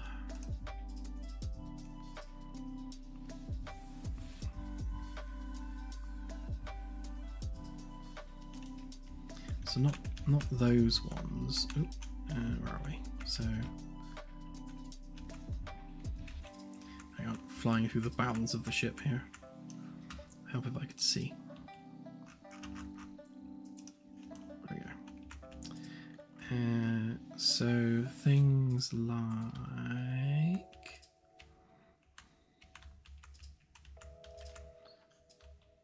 would help if I have the right levels turned on. So we want G-deck interior walls, ceilings.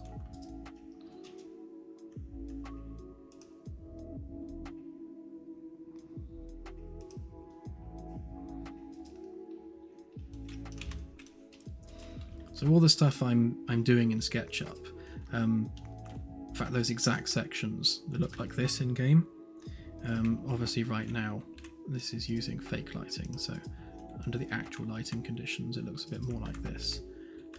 These are actually lights, they're just turned off right now. But like these, all the railings and things around the stairs here, they are all splines. So all I do is I draw the spline points and it generates the railing for me, which makes life a lot easier. And I'm doing the same thing for things like cables. So again, I can draw the splines for those. In fact, these ones are probably easier to see. As you can see, these ones are really broken because they are using nanite spline meshes, which seem quite broken actually.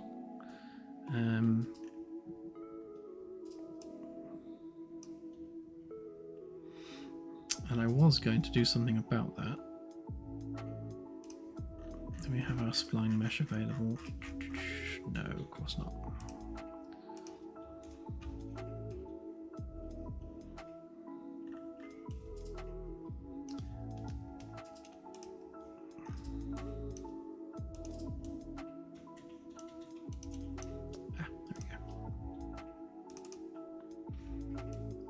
Yeah, let me just kill nanite on this a minute and see whether that fixes the problem.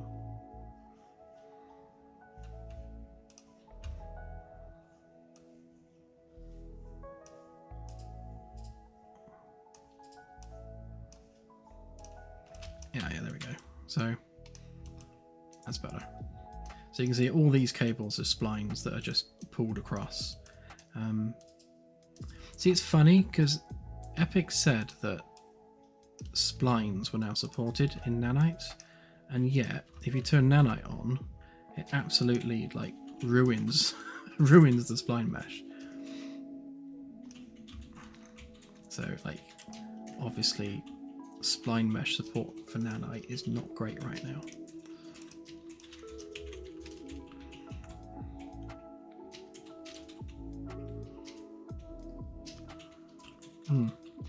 Yeah, these are all SketchUp. Right. Basically everything. Everything from the reactor to the wall panels, everything. Even this, it's all SketchUp. I was quite pleased with this actually. It's probably one of the most detailed things I've done in SketchUp. But yeah, it's all done in SketchUp.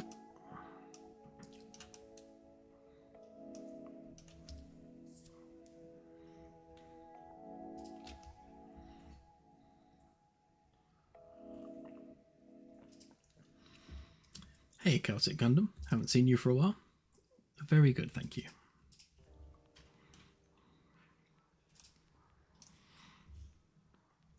These are all SketchUp as well. Actually, these valves and things, I did these using a subdivision plugin in SketchUp. So SketchUp can do sub-D modeling, which I use for some things. Like if I'm doing something that has a lot of curves and joins, I'll generally do it in sub-D. And if I'm doing something that requires accuracy and for things to line up properly, then I'll just do like traditional modeling for that. Like this floor, all this flooring is sub-D. So was that before I broke it. Yeah, most of this is all done with subdivision. But things like, all these wall panels and all the floor panels, they're just done, traditionally with traditional modelling. Because one of the things we have, or one of the issues with Sub D, is that when you do a curve with subdivision, it pulls that curve in. So if you've got two curves that you want to line up and you sub D it, then all of a sudden you get a gap between those two curves. So I prefer to just do, the architectural stuff traditionally.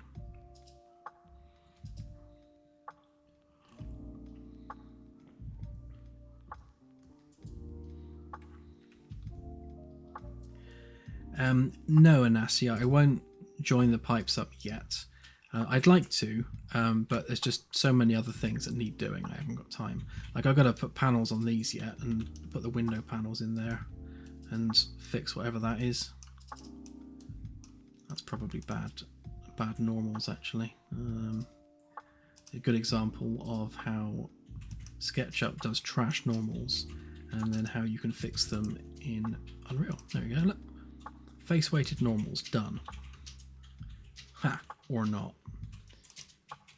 Give me proper normals, please.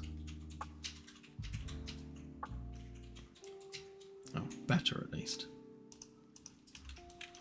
Let's have a look at the corners on that, because they're increasing.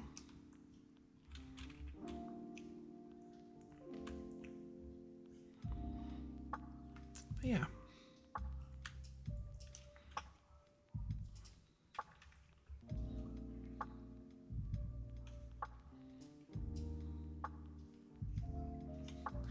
No worries, all good. In fact, if you want to see them in decent lighting, I shall show you.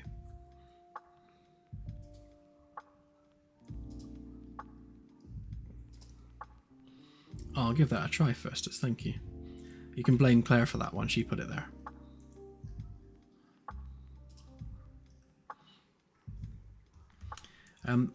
Good question, Robert. I don't actually know. We can probably work it out by section. It's going to be a lot, I would have thought. Same with the bolts and things. So, like, how many bolts are there?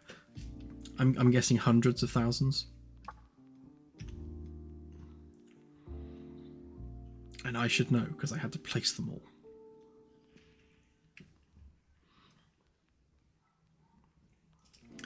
Yep, the lift is working.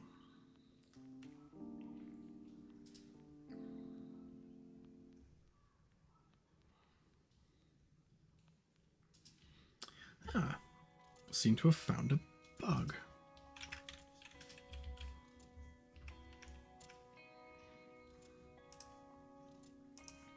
I wonder if that's a one-off bug, or is that something more serious?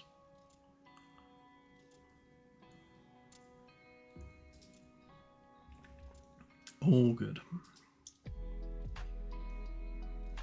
Yeah, for sure.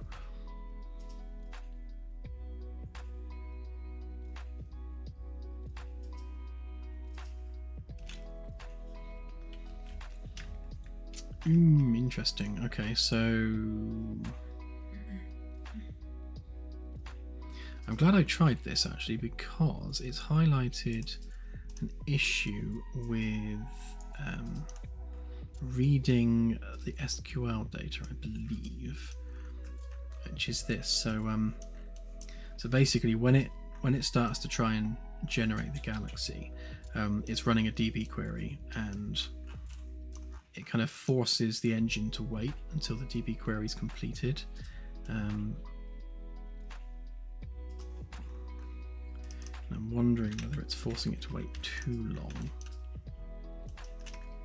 Let's give it 2 seconds worth of hanging about and see whether that fixes it.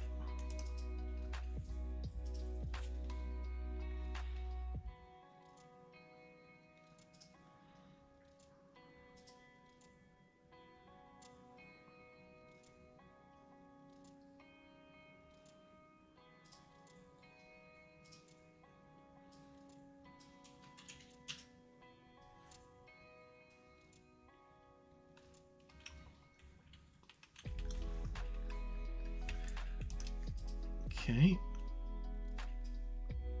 So I'm going to have to take a different approach to that, I think.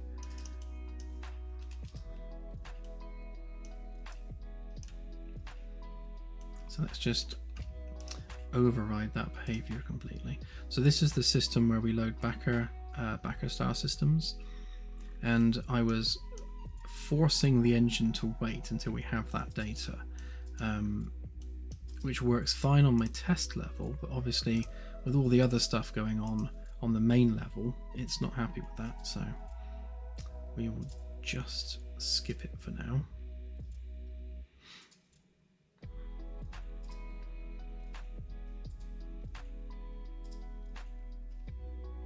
Yeah, definitely, Mark.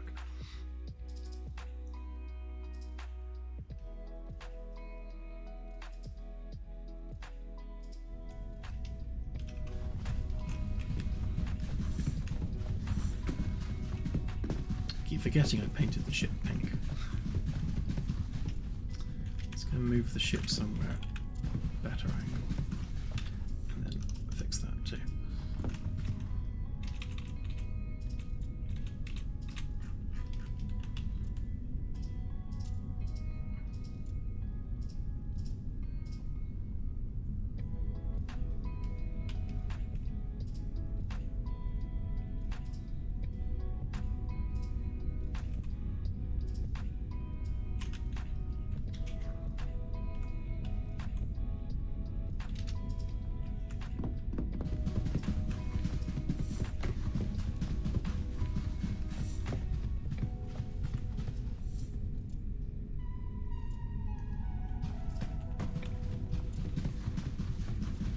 There's a slightly better view of the engines.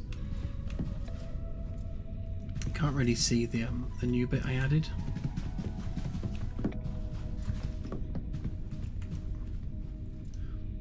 Jonesy doing cat things.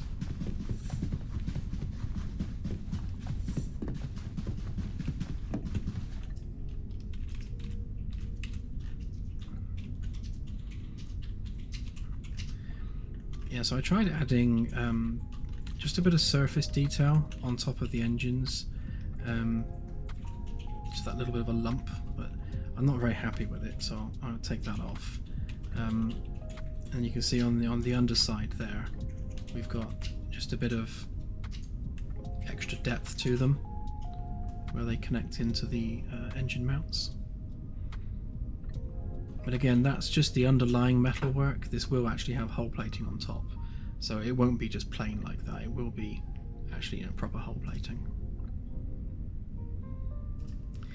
But it's definitely getting there, starting to take shape.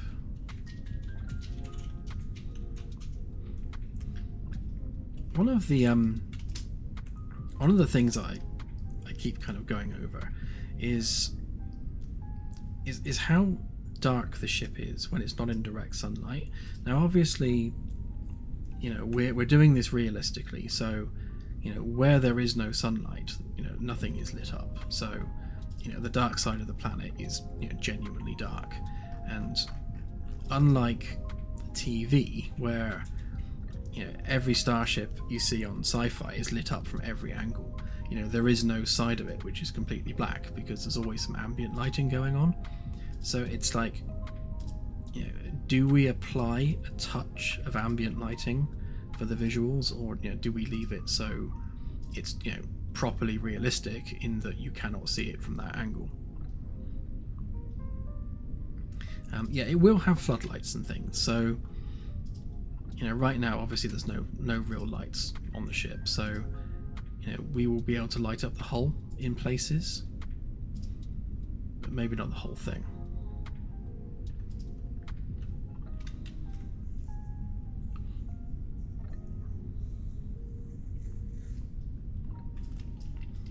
I also thought for the lights as well, obviously right now it's just a cube. I thought what I'll do is I'll oops, come back. Give me my cursor. Okay, it's not going to give me the cursor. But basically, where the green flashy thing is, I thought I might build the light into the lip above the engine. Hang on. Let's turn the engines on and see whether I can create some more lights. Yeah, so above the middle engine there, just turn the lip into an actual light, which could look quite good. Have it actually embedded into the metalwork.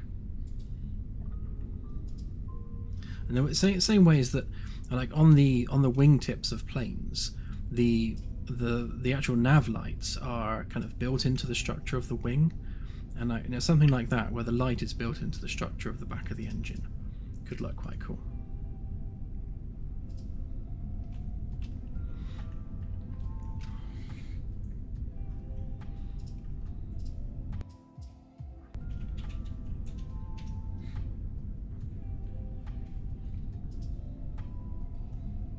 Yeah, we have engines now.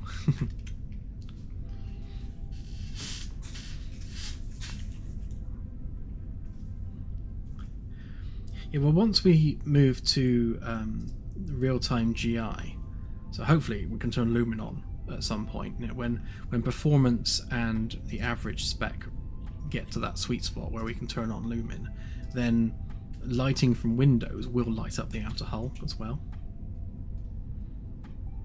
Yeah, the FTL ring, obviously, you know, we want it to have some kind of graphical effect going on. You know, I like the idea that it's going to be arcing, so I'll have like a lightning effect between the heat sinks and the outer hull. I think that would be quite cool while it's running. And obviously the heat sinks on the inside need to glow red slightly with the heat. And then maybe some kind of glowy crackle on the outside.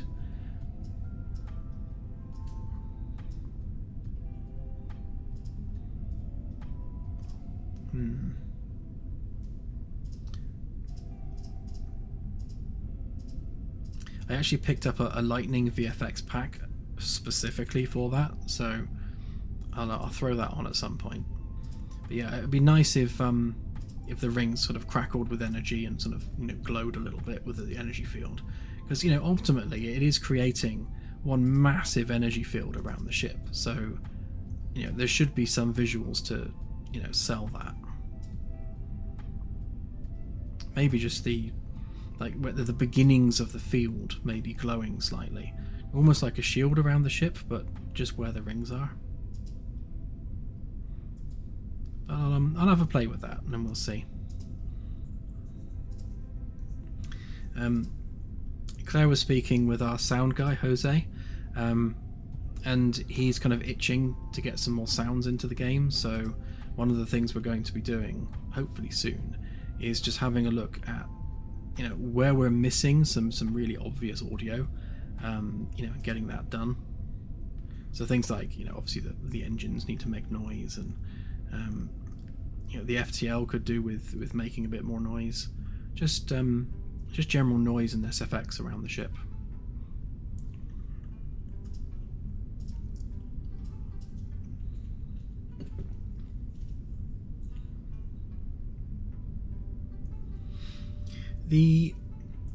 Will there be sound in space? And that's a good question. So yes, but really, really muffled. So, you know, I like the idea that if you see an explosion in space, you will hear it, but it'll be really, really, really muffled, like you're hearing it from a long way away. Similarly, when the weapons are firing, you'll hear the muffled sound of them firing on the inside of the ship. So there's a really cool video from, I think it was Rocket Lab, and they did the stage separation of their rocket, and you could hear the other rocket flying off into the distance, because obviously the outgassing from the engine was hitting the microphone on the first stage. So even though the rocket is in vacuum, you could still hear it, simply because the sound waves were traveling, you know, through that exhaust plume.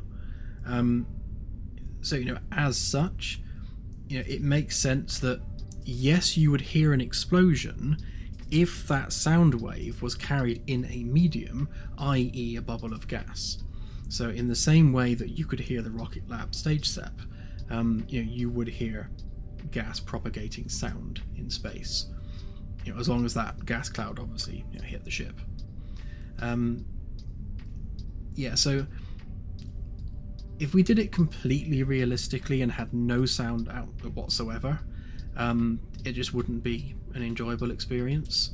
So I think making it, the middle ground is muffling everything outside of the ship.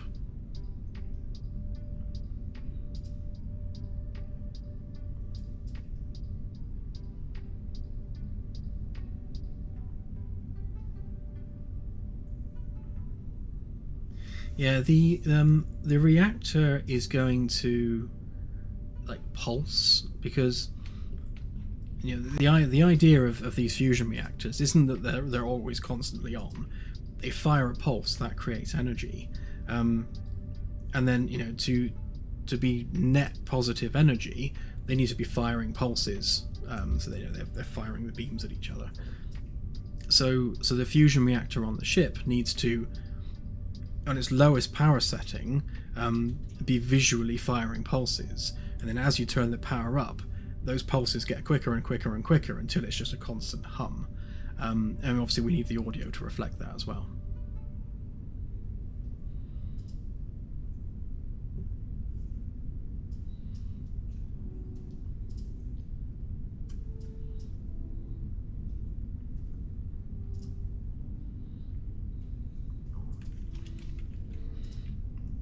Oh yeah, I mean, look at these turrets. They're like the best thing I've ever modeled.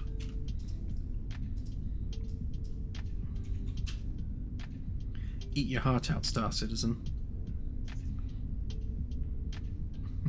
No, I haven't touched them.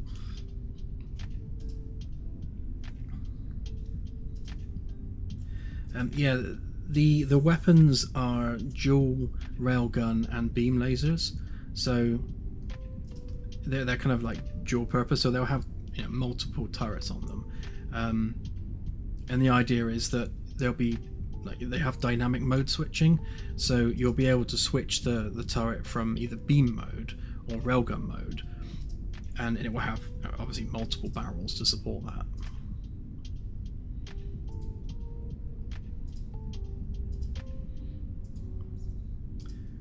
Yeah, exactly, Gayfesh.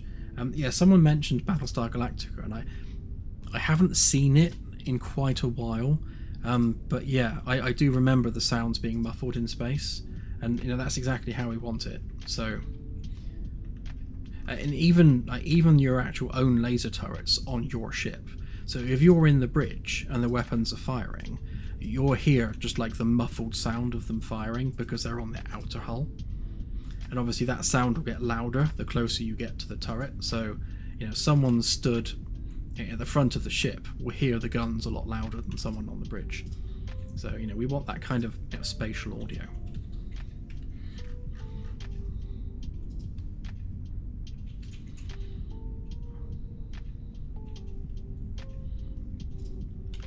Yeah, I think we can switch audio modes when you're in the external view, but I think we'll do the same thing where we just hear it muffled.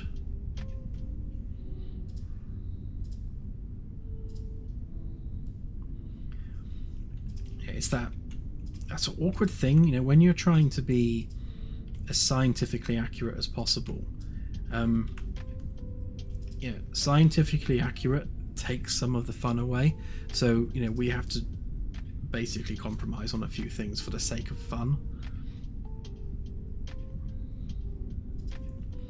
Yeah, torpedoes, certainly not on human ships. There might be some aliens that use torpedoes, but they're so outdated in terms of the defense capabilities of the ship that torpedoes are a little bit redundant. Because when you have rapid gimbaling defense lasers, torpedoes are like crawling along through space. Lasers move at the speed of light. They're never going to outrun a torpedo could never outrun a laser defense system.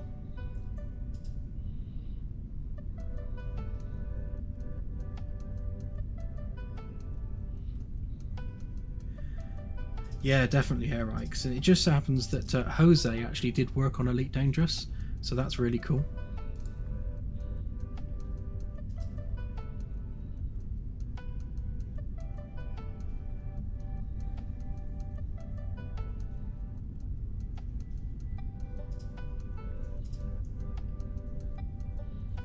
Yeah, I mean, yeah, things like artificial gravity and sound in space, and all those things.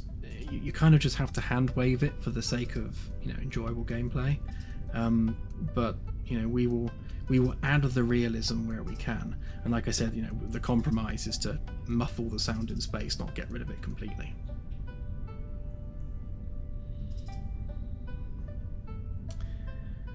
Well, on that note, I've now been streaming for 4 hours, and I have a numb bum, so I think it's about time to call it. I'm sure Claire's eager to get to bed. Are you working? What are you up to? I've not stopped working since I came in. I'm trying to work out more of the people that have been our wonderful Patreon people for a very long time.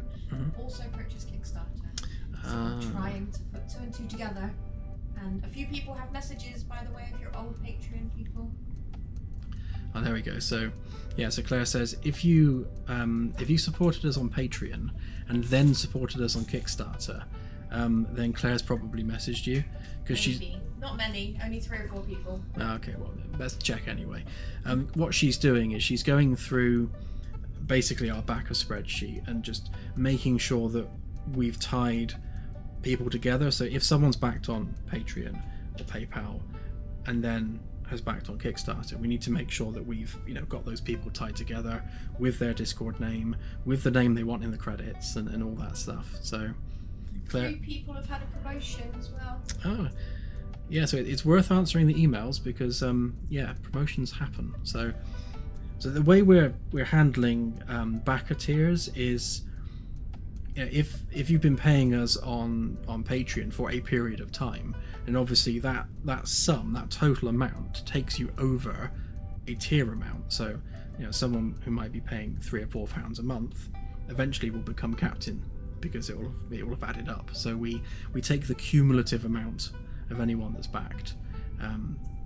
So we don't just. Don't know. I forgot where I was going now with that. It's getting late. Yes, we allow people to upgrade their tiers cumulatively over time, is what I'm trying to say. But we don't usually check them. It's only because I'm doing the sheets right now. Yeah, and as Claire says, we have no way of checking that automatically. It's something that we are perfectly happy to do, but we ask backers to make sure they track their own payments because we have no automation in place. Like, there is no way of tying Ko-fi, Kickstarter, Patreon and PayPal together automatically to work out who's paid what, especially when people use different email addresses on each platform, which is different from their Discord name, and then it's impossible to automate that. So we ask you guys to check how much you've paid versus your rank, and if they are incorrect, then let Claire know. She will sort you out. Yes, sir. She will. She will definitely sort you out.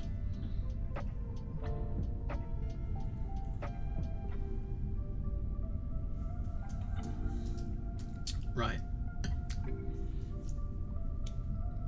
Calling it there. Bye. Just looking at our stream stats, and for some reason, like over the past half an hour, we've got loads and loads of new people watching the stream. I don't know where you all came from, but hello and welcome. Yes, I will put this build out. Actually, I just need to make sure that did it add the backer systems? No, it didn't. I've got one thing to fix. So you can see it's added the modded star system in. It hasn't added the backer star system in. There's obviously a delay happening with it reading the SQL database. Yeah, I need to have a quick look at it, but assuming I can get this fixed, then Well, I'll tell you what, I'll put it out anyway. You may or may not have backup systems. Whether or not, depends whether I can get this fixed tonight or not. But we shall see. Right, have a good rest of the week, everyone, and I shall see you all on Sunday for our key giveaway and more fun shenanigans. Okay, bye for now.